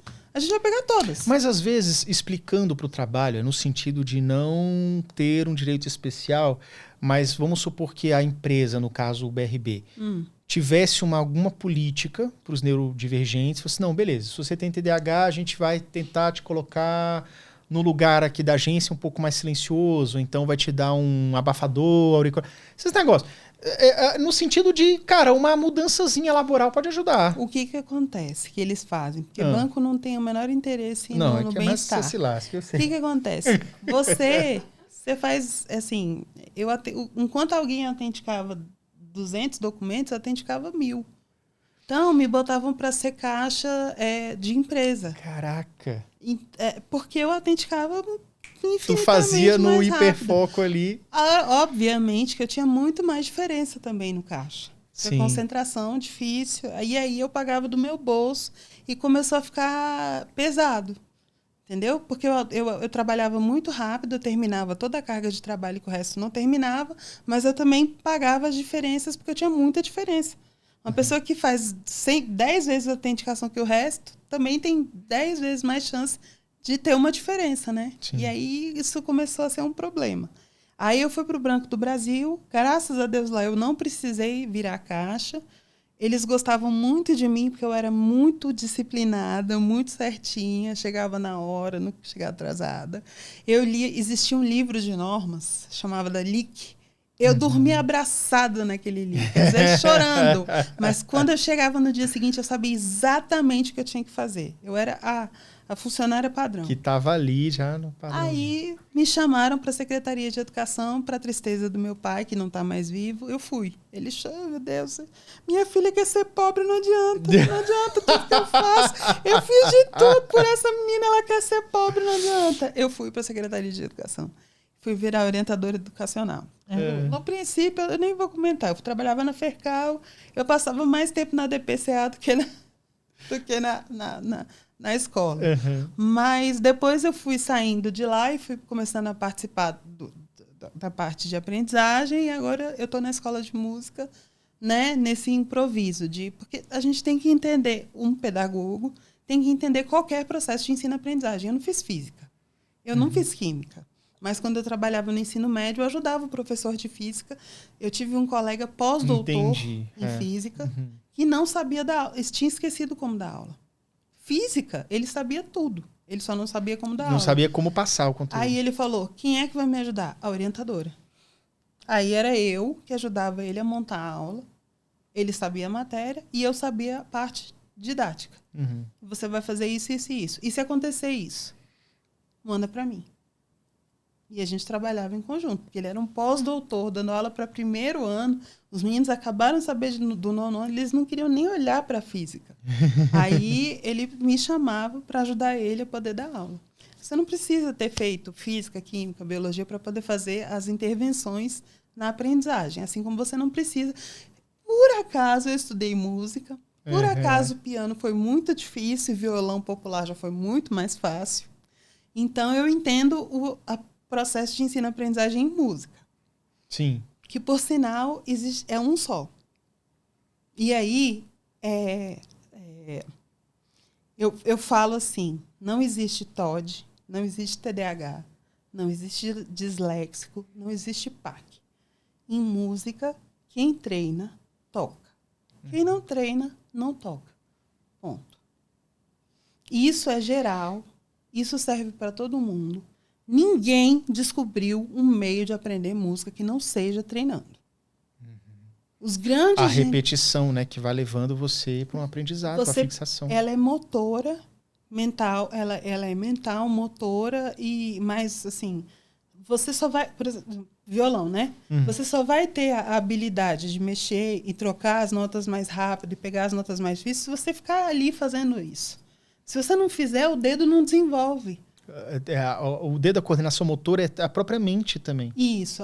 Piano, a mesma coisa. Se você não está ali tocando, os dedos, você não desenvolve o movimento, você não desenvolve a leitura de partitura, você não consegue entender como funciona. Como aprender música é completo, né? Exatamente. É motor, sensitivo, isso. Auditivo. Pá. É um processo completo. E ele só existe de uma forma. Ou você treina, ou você não aprende. E aí, quando chega um TOD lá, meus colegas chegam às vezes, Dani, eu tô com TDAH. Aí eu falo, o TDAH a gente ainda consegue... eu falo, tem mãe que chega assim, com o laudo da filha, meu filho é TDAH, e joga na minha mesa. Aí eu pego a minha Ritalinazinha e falo, mostrando a Ritalina para ela, sim, e abro a Ritalina e tomo. A mãe na hora para e fala, você é TDAH? Sim. O único direito que eu tenho é chegar na hora, fazer meu trabalho e sair na hora. Entendi. Aí ela já fica assim. Não estou falando com qualquer uma. Sim, você sabe o que está falando. Né? Então... E você acha que a pessoa tem... por exemplo, você disse que você performava bem em algumas áreas do banco, né? Você acha que o TDAH ficaria meio limitado, tipo 880? Numa área que ele não gosta, performa mal pra caramba, mas numa área que tá bem, ele vai bem pra caramba. Meio que dá uma restringida. Sim. Isso é real e oficial. Eu tô falando posso falar pela minha irmã. Ela tá na área de TI. Ela rende. Eu não vou falar o diagnóstico dela, ela tem um diagnóstico. E ela tá num processo ruim agora. Mesmo assim, o rendimento dela ainda é acima do normal. Ela por quê? Ela está na área de TI, que é a área que ela gosta. Joga ela na auditoria para você ver o que acontece. Não tem o mesmo rendimento. Não é a mesma desenvoltura. Não. E é uma pessoa que é a mesma inteligência, que dá conta de fazer um trabalho, mas o outro é completamente dificultador, né? Isso. Então, assim, é bom procurar o lugar onde você se sinta melhor. Em música, você tem que escolher um instrumento certo. É a mesma coisa do instrumento certo na música, assim como também é escolher o local certo onde você está trabalhando. Porque muita gente vira para mim e fala assim, Yuri, mas é porque, não é fácil, né? A gente trabalha onde dá, não é onde deseja. Para quem tá ali e não tá concursado nem nada e tá procurando emprego, tipo assim, é o que tem essa vaga aqui. O cara vai e abraça porque é o jeito. Mas eu acho que até quando você aceita uma vaga mais ou menos alinhada com você, lá dentro você tem que dar um jeito de se posicionar numa coisa que vai te agregar, que você vai performar melhor. Não tem como você ficar longe disso. Não. E aí isso é uma autorresponsabilidade, tanto do jovem adulto ou do adulto que tem mais idade. Mas assim, é você entender que, cara, para você performar, você tem que estar nessa tal de zona do desempenho. Tem. Você tem que estar ali fazendo alguma coisa que realmente te abasteça de dopamina, que te deixa motivado, entendeu? Porque senão não vai, a coisa não rola, simplesmente. Não, assim, você precisa, assim, eu vou falar, assim, en passant, tá? Você precisa de uma liberdade onde você possa dar uma volta, por exemplo. Porque se você é hiperativo, você não vai conseguir ficar sentado muito tempo. Não vai rolar. Não. E aí, isso entra nas intervenções em escola.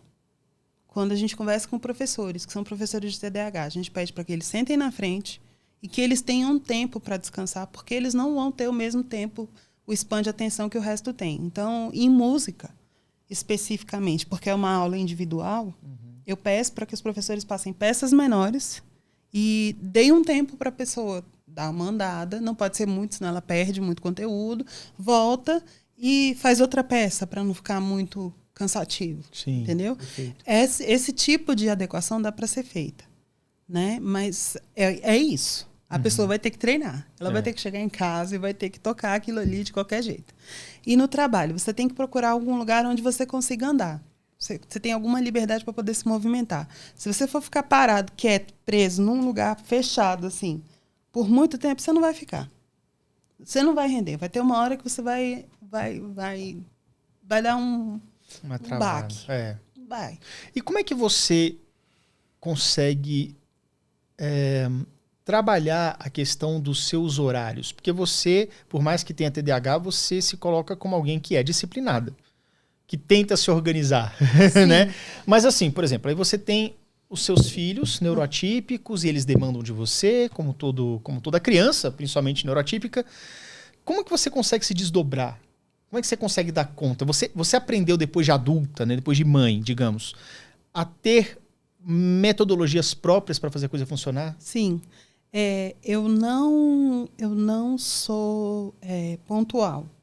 Eu aprendo caminhos e crio uma rotina para ser pontual.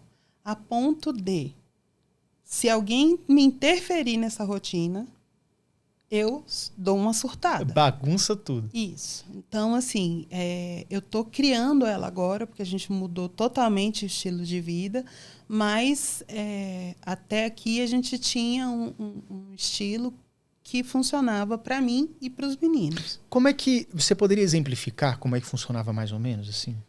Bom, vamos lá. Meu Deus, eu espero não ser processada. Vamos lá. Músicos dificilmente trabalham de dia. Quem está na escola de música de manhã, normalmente alguns professores, algumas pessoas que têm tempo para isso e crianças, que eu não atendo. Então, chegar 8, 9, 10 horas não faz muita diferença, porque não tem muita gente lá. Não tem muito o que se fazer de manhã, né? Então, ir para a escola de música, para mim, foi um ganho por causa disso. Porque, de primeiro, eu não preciso chegar na hora. O meu horário, assim, na hora que eu falo assim... Isso é tão bom. Porque o meu horário era à tarde, na verdade. Eu tinha que cumprir o horário à tarde. À tarde era sagrado. De manhã, o que desse para fazer, eu fazia e cumpria em outro horário, se fosse preciso, né? E os meus filhos tinham aula de manhã, então dava tudo certinho. Então, primeiro, eu procurei um lugar onde eu tivesse essa flexibilidade. Eu procurei esse lugar, né? A flexibilidade. A outra é a flexibilidade de se movimentar. Eu estou num bloco que é o bloco de teoria. No caso, são as salas mais cheias, são as turmas, é onde existem as turmas de teoria popular e erudita. Mas eu preciso entender mais ou menos como funciona o todo. Né? Então, de vez em quando, eu dou umas voltas para entender, ouvir, né? Para poder me inteirar da escola. O que é isso? Sou eu botando a hiperatividade para fora. Eu não sou idiota. Ou seja, e é a forma que você funciona. Se eu trabalhar numa escola pequena, eu tenho um problema. Eu preciso trabalhar em escolas grandes, onde eu tenho que subir escada para poder falar com os outros. Onde andar não é ir até ali a câmera. Eu tenho que ir uns 200 metros para beber água. Eu acho que seu pai sabia o que estava fazendo, sabia. Hein? Quando, você não vai ficar de noite atonando, de manhã, de tarde, de noite. Porque aí é assim que você funciona. Isso, aí assim, naquela hora que eu dou aquela travada, sabe? Que você deve saber como é que é. Você dá aquela travada, você não sabe se você vai para frente, vai para trás, se você precisa terminar, mas não consegue, eu paro e vou andar. Vou andar, e andar é trabalhar.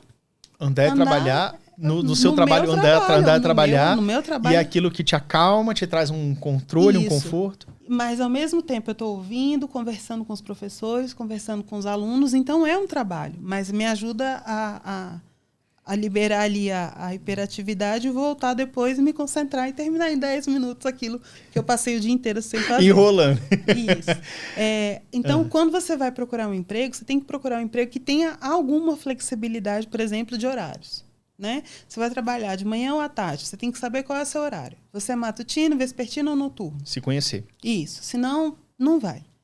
Tem que ter um lugar, tem que ter um mínimozinho de abertura ali para você poder 10 minutos, 15 minutos chegar atrasado. Porque a gente tem dificuldade de horário intrínseca. Não é uma coisa que dê para explicar. A gente vê o tempo de forma diferente. O TDAH percebe o tempo de forma absolutamente diferente de qualquer outra pessoa. E não é proposital, não é mau caráter. As pessoas acham que é porque você está enrolando, porque você não liga. Desinteressado. Não é. É porque a gente... Você olha pro relógio e fala 5 horas. Sim, eu tenho meia hora para poder hidratar o cabelo. Você hidrata o cabelo por, sei lá, 6h30, você vai enxaguar o cabelo. Entendeu? Sim. Não é porque você não estava interessado, não é porque você não é responsável, é porque a gente vê o tempo de outro jeito. Isso. Então, você precisa entender que você vê o tempo de outro jeito. E se entender e se perdoar e a coisa vai funcionando. E procurar um lugar onde isso não seja um grande problema. E uma pergunta, também falando um pouco de trabalho. Você como servidora, né? Servidora. Você como servidora, você tem... Por ter um filho neurodivergente, não sei se é o TDAH e o TEA. Redução de carga. Você tem redução de carga? Tenho, redução de carga. Como é que funciona isso? Então, por causa dele, para ele, a lei dos autistas me permite redução de carga de acordo com a necessidade da criança. No caso do meu filho, eu tenho 20%, que seriam 8 horas. Eu trabalho 40%, 20% são 8 horas. Então, eu tenho 4 horas de redução num dia e 4 horas de redução no outro, que são os 2 dias que ele faz terapia para acompanhar ele na terapia. E aí, é isso que eu faço. E você consegue ter sempre... isso é permanente? Uma vez que é dado, não é tirado, porque é um direito, não é meu. É um direito do meu filho. É o direito do autista. Sim. Ou seja, você está só... Você está acompanhando um direito dele. Isso. Eu sou a mãe dele. Ele precisa da mãe dele na terapia. É só isso. Não tem a ver comigo, tem a ver com ele. E ele necessita. E aí as pessoas têm... Com isso não se mexe, porque você não vai tirar o direito de um autista. Sim. Não mexe com a mãe de um autista, não mexe com o autista. Porque a gente sabe como o Ministério Público funciona até nas vírgulas. A gente sabe... A gente já leu esse negócio de cabo a rabo. A gente sabe exatamente como o Ministério Público funciona para a gente poder defender nosso filho. Não mexa com pai e mãe de um autista. Me diga uma coisa. O dia a dia da convivência com o autismo, você disse que não existe um medicamento. Mas existe algum tipo de regulador, alguma coisa que ele toma? Ele é autorregulável. O autista tem a autorregulação. O problema é que quando ele tem que usar muita autorregulação, sobra muito pouco tempo para outras coisas. Então, o que a minha casa é? A minha casa é tranquila. Você nunca vai ouvir barulhos altos, a gente não grita, cada um faz o que quer, mas mantém a casa arrumada, né? Tem as suas responsabilidades, mas a gente mantém um ambiente tranquilo para que ele se sinta bem e tranquilo em casa. Porque qualquer estresse que ele tenha tido fora de casa, quando chegar em casa, ele se autorregula. Quando eu falo em autorregular, o meu filho anda em círculo. Ele anda em círculo, ele anda em círculo, ele anda em círculo, até conseguir se organizar e se autorregular. Então, tem dias que ele chega estressadíssimo e aí ele vai lá fora. A gente mora em chácara, graças a Deus, numa chácara do Lago Oeste, né? Minha mãe mora 200 Então ele metros tem uma área verde, né? Ele tem uma área para poder ficar andando até se autorregular. Na escola de música ele faz isso. Muito. Permitem Muito. lá, eles já sabem. Ele é queridinho, Sim, ele é o queridinho da galera. Ele é o bebê, porque ele é um fofo, ele é muito fofo, ele é mais social que eu. Eu falo assim, ninguém merece. Eu tenho um filho autista que é mais social que a mãe. Ele é. Então, ele começa ali a andar e todo mundo já sabe que ele tá ali se acalmando, tá se autorregulando ali. E, Dani, seu filho tá ali, tá bom. E eu já sei, todo mundo sabe que o Timóteo tá ali, todo mundo já sabe quem ele é. Às vezes eu sou só a mãe do Timóteo, tem gente que não sabe nem que eu sou orientadora da escola, eu sou só a mãe do Timóteo. E ele tá ali se autorregulando. Já sabe, né? Agora, tem épocas que eu preciso entrar com Ele não precisa de Ritalina, ele aprende, ele é um bom aluno. Sim. Mesmo com um spam pequeno de atenção, ele continua sendo um dos melhores alunos. Eu preciso, às vezes, dar um tranquilizante natural. Normalmente de passiflora. Porque você percebe um aumento na ansiedade ou na ansiedade e na irritabilidade. Então, o que eu percebo, pelo pouco que você me falou, é que existe uma boa qualidade de vida. Quem na sua casa é medicado fora você? Só eu. Só você. E eu sei que você, como você está há muitos anos, você tem um pouco daquela dificuldade quando não está tomando a medicação, né? Parece que falta alguma coisa. Mas você acredita, na sua opinião, que é possível, então, com tudo que você já conhece, ter uma boa qualidade de vida, mesmo não medicado? Mas é claro que sim. Assim, a menos que você seja um 1% francês, né? Aí é isso que eu lembrei. Muito. Eu tive um aluno numa escola que ele era com Ritalina, no Venvance ele tomava. Sem Venvance, ele batia a cabeça na parede, tentava se matar, tentava matar os colegas, não parava, ele era agressivo. E quando ele tomava Venvance, ele era o melhor aluno da turma. Esse é 1% francês, não tem jeito. Agora, se você não for 1% francês, existem maneiras de estimular seu cérebro para você aprender a aumentar o poder de concentração, aumentar o expansão. O cérebro é plástico, ele sempre está pronto para se expandir. Sim. Para aumentar o seu span de atenção, o seu span de concentração, a ponto de você conseguir fazer as coisas sem Ritalina. Existe? Existe. É fácil? Não. É para todo mundo? Não. Mas dá. Dá para ser feito. E eu acho que pode ser testado. Pode. Acho que tudo a gente deve testar. Muitas pessoas entram, por exemplo, o meu médico me passou determinado medicamento. E nesse sentido, eu acho que você deve sim seguir a orientação médica. Mas se você, depois de um tempo, percebe que não está legal, tem muito prejuízo para pouco ganho, sei lá, não tenha receio. Eu acho que você pode mudar a forma de agir, de intervir. Talvez uma outra medicação, ou mesmo uma retirada de medicação e um outro tipo de intervenção. Você tem que entender que existem formas que podem te ajudar, que podem te fazer chegar lá onde você quer chegar, performar e tudo mais, né? Agora, uma coisa que você, como mãe de neuroatípico e tudo, até um pouco da sua trajetória, você acredita que o TDAH ele tem essa constantemente ser associado ao fracasso? E como é que você lida com isso? Você tinha dificuldades na escola, quando pequena, na faculdade? Como é que era? Como é que você lidava com isso? Bom, eu faço análise, né? Hoje eu faço análise há 6 anos. Mas sim, isso teve um grande problema na minha autoestima.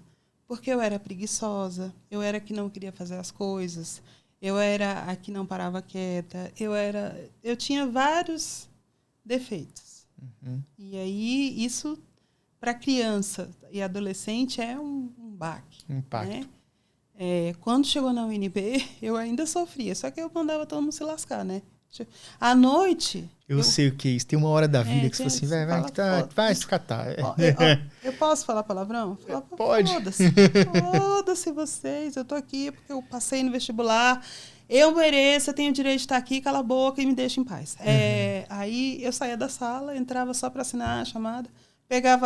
Ia lá na Xerox, pegava o material, o livro, tirava 10 na prova. O povo ficava puto. Caraca, eu queria ser assim também. O povo ficava puto porque eu sabia. Eu passei, no concurso de orientador educacional, 2.000 vagas. Eu passei em 86. Porra, as minhas colegas quiseram, elas queriam me matar, elas queriam minha cabeça na bandeja. Como é que você fez isso? Essa menina não entrou na sala um dia. Talvez ela tenha entrado na sala quando era Cabreira, a Marlene Cabreira, uma professora que era mais, como é que eu vou falar? Rígida. E aí eu assisti a aula dela. Só que eu ria mais do que assistir a aula. E ela ria junto com a gente. Aí falou assim, essa menina só assistiu a aula da Cabreira. Como é que ela passa em 86 e a gente passa em 1000 e não sei quanto? O povo ficou bravo. Ficou bravo comigo. Mas eu passei em 86. Eu lembro uma vez também, quando eu trabalhei no Banco do Brasil 12 anos. Quando eu passei no Banco do Brasil, eu passei bem. Eu passei, para concurso de banco, isso é bom. Passei na posição 480. Sim. Mas, entre a minha nota e o primeiro colocado, foram 14 pontos. Nesses 14 pontos, cabiam lá 480 pessoas. Tá? Eu não estudei nada, não abri o livro para nada, e dei sorte de que tudo que estava na prova ali, a maioria das coisas eram coisas que eu sabia, que eu já tinha visto em algum momento na vida. Tá? Fui bem. Agora... No concurso anterior, que tinha acontecido 1 ou 2 anos antes, alguns amigos meus passaram e estudaram assim, 6 meses, suando, e passou em 650, 700. Quando eu contei para eles, na maior naturalidade, eles perguntaram, tá, você passou, pô, parabéns, qual foi a classificação? Eu falei, cara, 480. Pô, mas também, né, você deve ter mergulhado nos estudos. Não, cara, na verdade eu nem abri. Para de mentir. Falei, como é mentir, cara? Eu não abri. Caiu a prova que eu sabia fazer. As pessoas não acreditam. Caraca, foi, velho. E aí eu sempre fiquei com essa. Aí eu fiquei 12 anos lá e as pessoas lembram disso até hoje, assim, né? Que eles não acreditam do fato de eu não ter estudado. Mas olha só como é que é interessante isso. Quando você está na sua zona de desempenho, você faz muita coisa com o pé nas costas. O problema é você encontrar isso, né? Que esse aqui é o negócio que dói. Você acha que tem alguma forma do TDAH ele ter uma vida mais leve? Eu sei que hoje você já se encontrou e tal, mas vamos dizer para aquele TDAH adulto que está andando em círculo ainda. O que você poderia dizer para que ele pudesse ter uma vida um pouco mais leve, mais tranquila, menos penosa? Tem um caminho? Primeiro, terapia. Sem terapia não tem jeito. Assim, eu amo a minha psiquiatra porque eu tenho 44, vou fazer 45, tem 20 anos que eu tô com ela. Caraca! 20 anos, eu tô com ela desde os 25. Ela é maravilhosa e ela nunca me passa mais remédio, ela sempre tira. Quando eu estava casada, eu tive depressão profunda. Não foi um casamento bom. Então, eu tomava 3 antidepressivos, mais 3 tranquilizantes, mais um monte de remédio. Assim que eu me divorciei, ela saiu tirando tudo. Ela falou, você deu 8 passos para trás, agora anda para frente. Vamos parar com isso. Pronto. E tirou. E realmente eu não precisava. O meu problema tinha nome, sobrenome e endereço, né? Deixou de, graças a Deus, já mudou endereço. Quando mudou o endereço. Isso, então quando mudou o estado civil, mudou toda a medicação. Então hoje ela me cobra, hoje ela não quer saber, não interessa. Mas o Timóteo está dando trabalho porque ele é autista, blá, blá, blá. Você consegue, se vira. Entendeu? Entendi. Eu amo a minha psiquiatra, os remédios ajudam, mas eles são paliativos. Quem regula a minha vida é o meu analista. Meu analista é mágico. Quando eu estou fazendo análise, eu sou uma. Quando ele entra de férias, eu sou outra. Para de funcionar alguma coisa aí. Você precisa botar para fora. Você precisa de alguém que te ajude a ver o mundo do jeito que ele é. Alguém que não te veja nem só como uma pessoa que precisa de medicação e nem como uma pessoa que é desleixada, que é preguiçosa, ou que um dia foi... ou que agora é uma máquina de trabalhar, porque eu já recebi crítica, porque eu sou workaholic. Caraca. Eu era puxa-saco de chefe, esse tipo de coisa, eu já tive que ouvir. Mas eram coisas que você fazia, que eu percebo, que era meio que natural. É como se fosse assim, beleza, já que eu tô aqui, então eu vou tentar fazer da melhor forma, eu vou fazer o melhor que eu posso. O que, assim, eu fui ensinada assim, né? Eu fui criada desse jeito. A gente não faz o mínimo, a gente faz o melhor. Já que tá fazendo, vamos fazer direito. Né? Eu não sou melhor do que ninguém. Eu tenho que fazer o meu melhor. O seu melhor. E aí o meu melhor era muito... Porque eu sou TDAH. E aí eu era o workaholic e o pessoal me xingava, porque eu era a queridinha do chefe. Mas eu não era queridinha do chefe porque eu queria. Eu era queridinha do chefe porque eu fui criada assim. E você entregava resultado. E eu falava, cara, bate no meu pai, velho. Ele já morreu. Se você quiser, eu te dou lá o endereço. Tu vai lá e bate nele. Mas ele fez isso comigo. Ele era assim. Né? Agora veja que interessante. Você falou que a sua vida teve alguns momentos. Um deles foi quando teve a separação, que melhorou pra você. Eu acabei lembrando também da história que eu te contei mais cedo, daquela pessoa que tá em depressão aos 2 anos, mas se você olhar no macro, você vê que a vida ela tá com uma vida deprimente. Ou seja, não tem milagre aí. E aí o que a pessoa tem que ver é fazer uma autoavaliação. Do tipo assim, beleza, como é que tá a minha vida hoje? Como é que estão os meus hábitos hoje? Como é que estão as pessoas? Porque, às vezes, o bullying começa em casa. Cara, eu tava vindo e pensando nisso. Assim, antes de dizer que o problema é você, antes de tomar Ritalina, antes de se considerar burro, preguiçoso ou, sei lá, louco, desregulado, pensa em quem você está convivendo. Porque a chance de os outros serem um monte de idiotas, eu vou falar assim mesmo, a chance dos outros serem idiotas é muito maior do que você.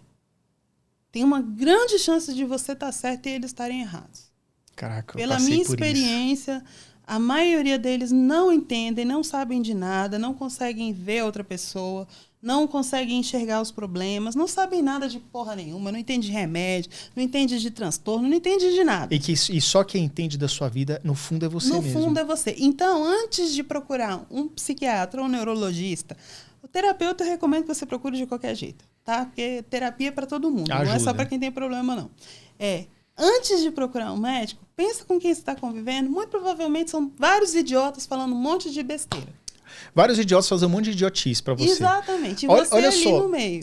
E o que você me falou foi me clareando, porque eu lembro de pessoas próximas, tá? Eu não vou citar realmente quem são, mas são pessoas que eu dava muito valor e importância pra opinião, e eram pessoas que eu não percebia que eram idiotas comigo. E eu falei assim, nossa, se essa pessoa está me criticando, está me podando, está não sei o quê, então logo eu estou errado. Logo eu devo mudar. Logo eu devo fazer de outra forma. E aí eu vou te falar uma coisa. Eu tô com 40 anos e faz mais ou menos, vamos lá, uns 5 anos que isso mudou. Há 5 anos atrás, o Yuri de 5 anos atrás virou para ele mesmo, olhando no espelho e falou assim, cara, quer saber? A partir de hoje eu vou fazer as coisas que eu quero fazer. Eu posso até pedir opinião para essas mesmas pessoas e ouvir as mesmas piadas, os mesmos desincentivos. Mas, vai entrar no ouvido e sai por outro. Agora eu sou eu. E vou te falar, agora que eu estou seguindo a minha intuição, a minha vida mudou muito para melhor. Eu só me arrependo de não ter feito isso antes. Todas as vezes que eu dei ouvido para mim, a minha vida deu certo, eu fui no rumo. Parece milagroso. E eu passei 35 anos duvidando da minha intuição. Tudo a ver com TDAH. Tudo a ver com TDAH. Porque eu me sentia seguro ouvindo uma crítica. Não, deixa eu me moldar nesse casulinho, porque aqui eu tô seguro. Sendo que eu tava deixando de ser eu mesmo, deixando de ter minhas convicções, Cara, eu tava me sabotando. São os idiotas. Eles te querem mal? Oh, meu Deus. Talvez nem sempre. Nem sempre.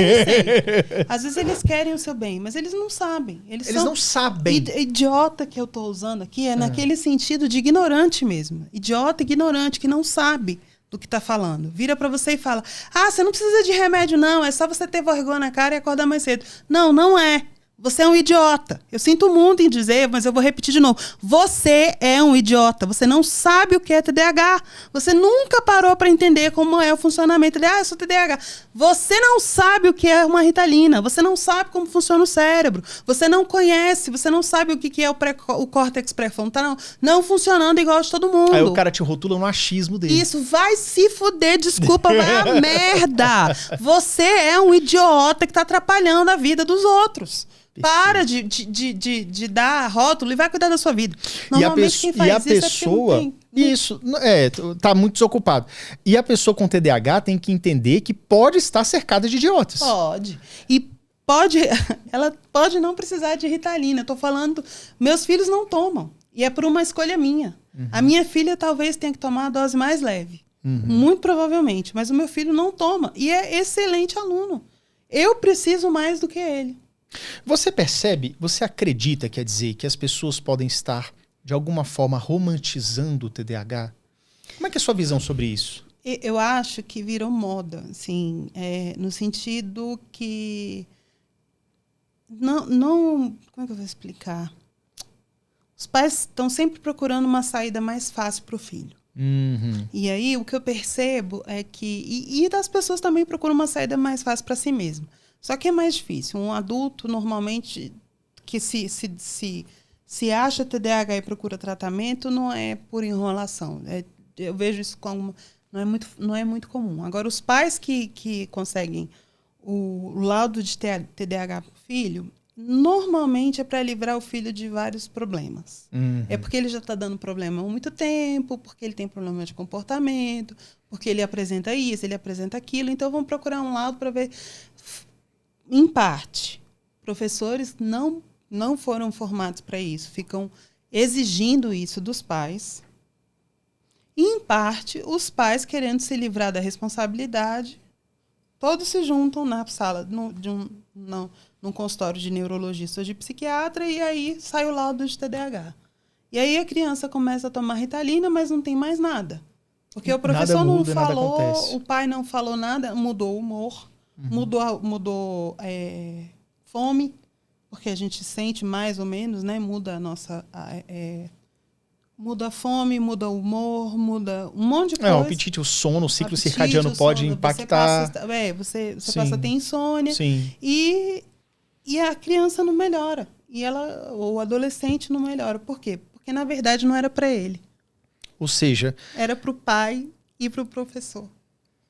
Ou seja, ele estava no lugar errado, às vezes. Não era consoante com a forma dele raciocinar e pensar e levar o mundo. Não. E aí a família, em vez de levar ele para o neuro, deveria ter levado ele para terapia. Ou deveria ter feito uma terapia familiar para descobrir o que estava acontecendo. Que é aquilo que vai realmente dar um efetivo. É uma mudança efetiva nele, na pessoa. Isso, é assim... O que está trazendo sofrimento? Por que ele está apresentando esse comportamento? Por trás de todo comportamento assim, estranho, tem um sofrimento. Então, que sofrimento é esse? Aí você simplesmente quer tratar esse sofrimento com Ritalina. Não vai funcionar. Não vai rolar. Agora, eu tenho um outro problema também, eu preciso deixar bem claro a minha posição. Se você precisa tomar Ritalina, tome. Porque tem muita gente com medo de tomar remédio hoje e poderia ter resolvido a vida há muito mais tempo se não tivesse tido medo de tomar o remédio. A minha mãe hoje fala que se tivesse me levado no neurologista quando eu era adolescente, eu teria feito medicina em Harvard. A gente visitou Harvard na época e meu pai falou, se você estudar, você vai chegar. Eu não preciso dizer que eu não estudei. Mas hoje a minha mãe olha para trás e fala, se ela estivesse tomando Ritalina no ensino médio, ela poderia estar fazendo medicina, talvez em Harvard. Entendeu? Então, assim... não deixar de agir, de tentar por medo. Você nem tentou. Agora, sim, com adolescente e criança, eu tenho um pouco mais de receio, porque o cérebro está sendo formado. Você acabou de falar, você falou num pedaço, que você não é o mesmo antes da Ritalina. Imagina esse efeito num adolescente e numa criança. Um cérebro em formação. Cérebro em formação. Eu tenho muito receio. E aí eu falo mesmo, eu lanço uma licença poética, porque as pessoas me cobram muito, porque eu falo sobre TDAH e não sou profissional da saúde. Então, gente, é um sentimento meu. Eu tomei durante quase 5 anos, quase ininterruptamente, com pouquíssimas pausas, e falo assim, hoje, sem o medicamento, parece que as coisas são mais difíceis. Eu sou um peixinho de aquário. Sem Ritalina, eu fico rindo e eu tô totalmente fora, assim, eu peixinho de... Offline. Chega a ser até engraçado. Sim. Eu sou bem-humorada, então eu rio muito, né? Não consigo fazer quase nada, mas... me divirto pra caramba. Certo. Eu tenho bastante dificuldade em medicar crianças, assim, medicar no que eu digo assim, eu tenho dificuldade em, assim, aconselhar os pais a darem medicação para criança. Perfeito. E adolescente, porque o cérebro está em desenvolvimento. Agora, quando chega um adulto, que depois dos 21 anos, 25, que é quando acontece a maturidade, né? Você chega na maturidade. Ai, não vou tomar porque eu tenho medo, eu tenho vontade de dar um tapa na cara. Você acabou de achar a pílula mágica que vai te ajudar em tudo que você está precisando. Você sentou aqui comigo e reclamou. Não consigo me concentrar, eu não consigo estudar para concurso, eu não consigo parar quieto. Ai, meus chefes estão sempre reclamando, estou sempre mudando de emprego. Ai, aí o neurologista disse que eu sou TDAH e passou Ritalina, mas eu estou com medo de tomar, mano. Minha vontade é dar um tapão na cara da pessoa e falar, toma logo, desgraça. Isso aqui vai resolver sua vida. Vai te ajudar, cara. Você está precisando de ajuda. A ajuda é essa. Para de reclamar, mas que, sabe? Então, até para poder experimentar mesmo e ver como a vida poderia ser mais fácil em algum sentido, né? É a psicóloga Jojo Todinho. Que remédio é esse? Cala a boca. Toma logo essa Ritalina. Vai logo trabalhar, vai logo estudar. Se você tomar essa Ritalina, sua vida vai melhorar. Saco! Não é isso. É bem isso. Daniela Pimenta, toma sua água para acalmar.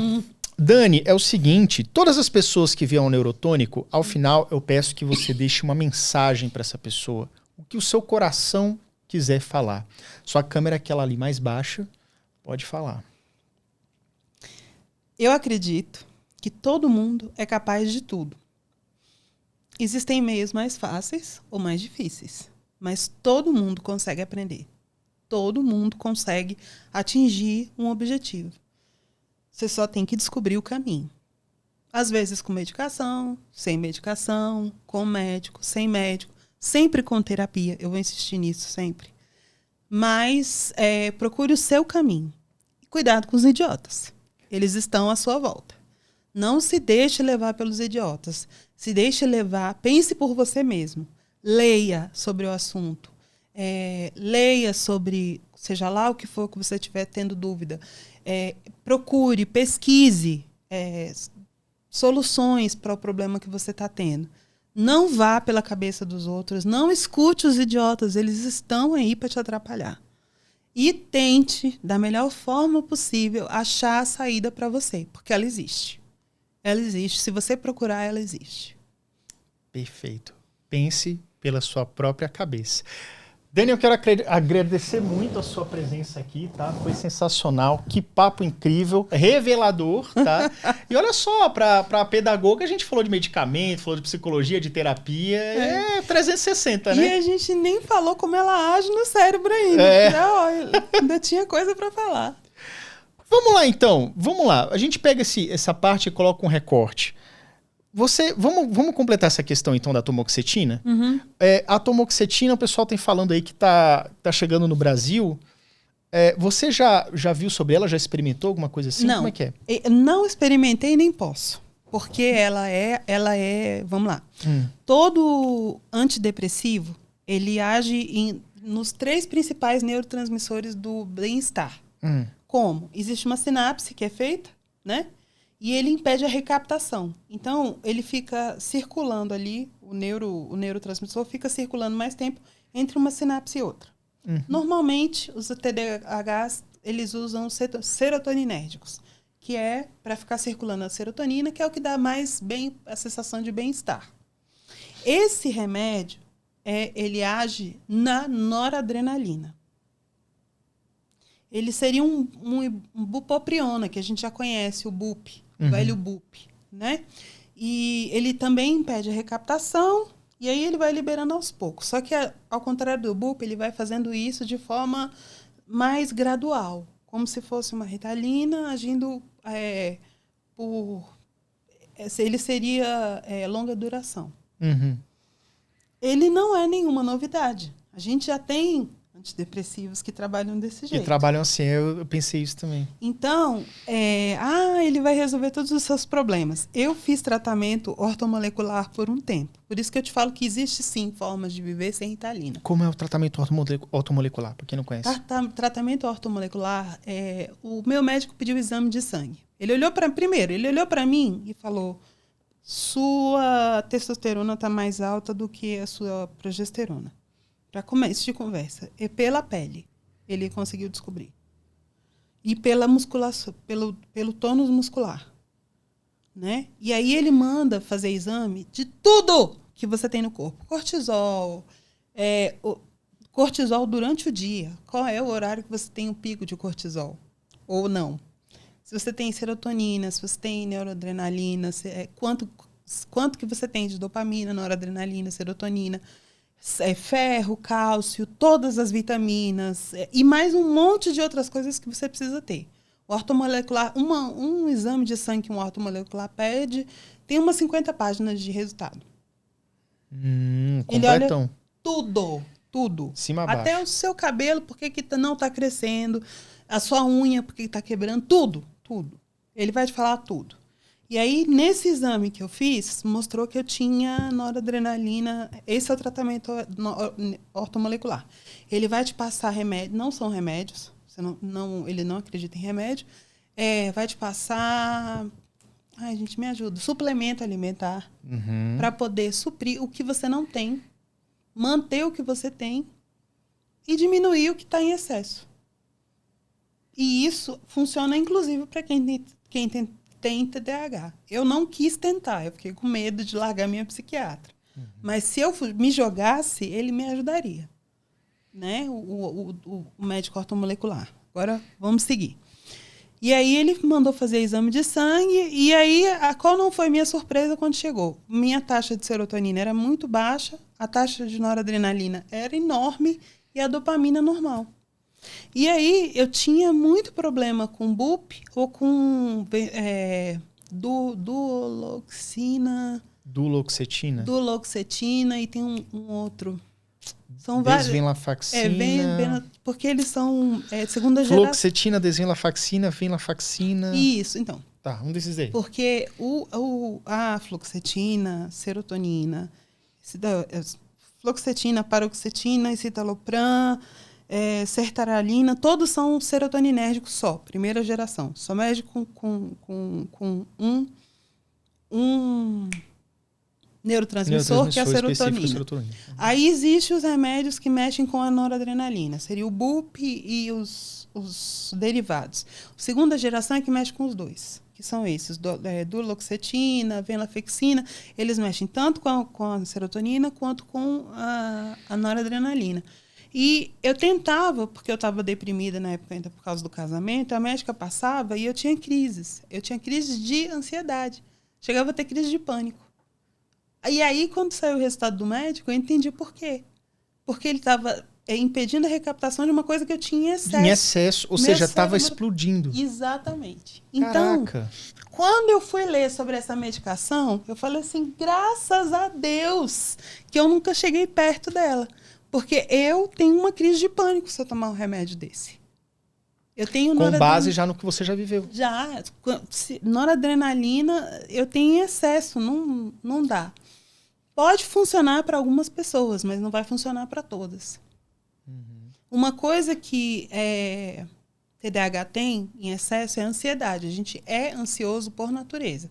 É muito difícil você achar um TDAH que não seja ansioso. Né? A noradrenalina não ajuda na ansiedade.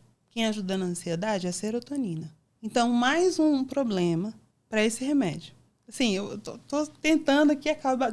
Não é que eu tô querendo acabar com ele. Não, mas veja que isso é uma raciocínio que o próprio médico tem que ter. Talvez, acho que é prudente ter médico que olha para o paciente e às vezes, por exemplo, uma coisa que, cara, sinceramente, eu já fui em vários médicos na minha vida e eu descobri anos depois que eu já estava iniciando o tratamento com a Ritalina, que quem tem glaucoma ou propensão a glaucoma não pode tomar. Não. E Quantos 0 médicos perguntou para mim ou pediu um exame oftalmológico? Então, quantas pessoas às vezes têm uma propensão ao glaucoma, vão tomando ali Ritalina 5, 10 anos e piorando o quadro, acelerando o quadro, tipo... E não sabe por quê. E não vai sabe no por quê. oftalmologista e o oftalmologista também não consegue Também fazer não pergunta se tá tomando alguma coisa e fica... E aí pronto. Pois é. Aí a gente tem esse novo remédio. Temos já uns 20 anos já que tá lá fora. Novo remédio para déficit de atenção. Vai resolver para algumas pessoas? Vai. Para todas? Não. Não é um bálsamo milagroso. E para a maioria não vai. Porque nós somos ansiosos e o neurotransmissor que regula a ansiedade é a serotonina. Ele não age na serotonina. Entendi. Então, eu não vejo assim, ele como um grande... As pessoas perguntam muito por ser novidade. Mas esse raciocínio que você me colocou... pelo que eu já li do medicamento, eu já tive essa... Cara, mas não é o primeiro medicamento que faz isso, sabe? Enfim, e aí é aquela coisa. Gente, é um medicamento como qualquer outro. Se você deu certo com Ritalina e não deu certo com Venvance, ou vice-versa, não quer dizer que você encontrou agora um terceiro que, agora vai. Não. Agora pode ser que não vai de jeito nenhum, que você vai ter crise de ansiedade, vai ter aquele problema todo, que aí você vai ter que ver com o teu médico. Ou, de repente, ajudou pra caramba. Você vai ter realmente um efeito positivo que os outros dois não estavam dando. Isso não quer dizer que um é melhor do que o outro. Não. No seu caso, se adaptou melhor, digamos assim. Exatamente. Né? Então tem que ir com esse coração aberto. Tipo assim, cara, eu vou tentar, vamos ver. Às vezes a pessoa tenta com Ritalina, dá mais ou menos, vai pro atomoxetina para experimentar, aí vai muito pior, porque pode ser o seu caso, lá que já estava em excesso o neurotransmissor. E aí você tem que voltar pro medicamento anterior. Assim, o grande negócio que eu achei assim ele meio falho, e eu vou falar de novo, porque nós, TDAHs, já temos a noradrenalina, normalmente quem é hiperativo já tem a noradrenalina aumentada. Ele é em excesso. Em excesso. A gente precisa regular a serotonina. E a Ritalina, na verdade, ela regula a dopamina. A dopamina ela é mais usada para o sono, ou seja, o remédio que a gente toma, embora seja um estimulante, ele ajuda a liberar a dopamina, que é aquela que acalma, aquela que faz silêncio, faz o seu cérebro ficar tranquilo, entendeu? Então, você vai abandonar a Venvance, que também faz isso, embora seja como é que é o nome, gente? É uma anfetamina. O Venvance é uma anfetamina. Então, ele também é um estimulante, mas ele também libera dopamina. Aí você tem o metilfenidato, que aumenta a concentração, aumenta o efeito. Vou falar o efeito filtro, tá? Sim, do o córtex filtro pré-frontal. Isso. Quando eu boto a mão aqui, é que eu estou falando do córtex pré-frontal. Mas a gente observa os eventos do presente e separa, filtra tudo. Isso, a gente tem dificuldade de filtrar o que entra e sai. Por isso que a gente é compulsivo, a gente é considerado TOD, às vezes, que a gente impulsivo, compulsivo, em agir, falar. Tudo, porque a gente não tem filtro nem para fora nem para dentro, nem no que entra, nem no que sai. A gente não consegue prestar atenção e não consegue se regular para não falar ou não fazer o que deve, né? E aí a gente, às vezes, recebe o laudo errado de bipolar não, de borderline ou de TOD, sendo TDAH. Na verdade, não é nada disso, é só que a gente precisava de um filtrozinho. Uma Ritalina. Para se entender melhor e poder, finalmente, a vida começar a ficar um pouco mais fácil, né? E aí surge esse remédio que trabalha com noradrenalina. Eu vejo pouco efeito. Eu vejo pouquíssimos pontos positivos. Sim. Porque a gente já tem remédios que liberam dopamina e que ajudam na concentração. Você vai tirar um remédio que te ajuda na concentração e que simplesmente te ajuda a não recaptar a noradrenalina. Que se você é hiperativo, você provavelmente já tem excesso. Então, eu não consigo ver assim... como algo milagroso ou esperançoso, como as pessoas querem. Por isso, talvez não tenha chegado no Brasil ainda. Porque talvez ele nos Estados Unidos, qualquer remédio é remédio, né? Fazendo bem ou mal, você toma. Mas a Anvisa aqui, lá, não funciona. A Anvisa de lá não funciona, porque ela não regula, porque ela não faz os testes. Quem faz o teste é a empresa. Ela só diz se o remédio pode ser liberado ou não, de acordo com os testes que a própria empresa produz. Isso. A Anvisa, não. A Anvisa, ela realmente regula, ela realmente vai atrás e quer saber se está funcionando, se não está funcionando. Né? Então, eu acredito que a Anvisa não tenha liberado ainda por esse motivo. Tem uma burocracia danada, né? Muitas pessoas perguntavam, questionavam sobre isso, não sei nem como é que era essa resposta, mas com quase 20 anos de atraso, o negócio veio para cá. Eu acho que é sempre bom uma segunda ou terceira opção, porque, por exemplo, até a própria bula da Ritalina fala que, em média, 30% dos pacientes não respondem ao metilfenidato. E, cara, 30% é minoria, mas é gente. 30%. Que responde ao Venvanse. Que responde ao Venvanse, por exemplo. Enfim, então acho que quanto mais opções, fica melhor. Fica um pouco mais fácil pra gente que tem o TDAH. Agora ele não é assim, nenhuma novidade. Ele não é. Eu fui ler, aí eu falei, não, ele não é novidade, não. Não é nada assim, meu Deus, agora todos os meus problemas vão ser resolvidos. Não. Vamos encarar com a realidade, porque tá, pessoal? Se fosse, você tomaria BUP e seu problema estaria resolvido. Também resolvido, exatamente. Entendeu? Porque teria uma ação mais ou menos parecida nesse sentido, né? É isso aí. Daniela, as pessoas que querem procurar você nas redes sociais, como é que encontra, assim? Onde no é que você Instagram. Tá? Eu não tenho mais Facebook, porque eu tenho uma preguiça danada de fofoca. E ela é só isso agora. E uma falta de curiosidade de saber da vida dos outros também horrível. Eu não sei se é porque eu sou orientadora educacional e eu tenho que escutar todos os problemas de todo mundo, mas eu sofro de uma absoluta falta de curiosidade sobre a vida dos outros. Então, eu não tenho mais Facebook. Eu tenho Instagram. Qual que é o seu arroba do Instagram? @DaniPimentaV.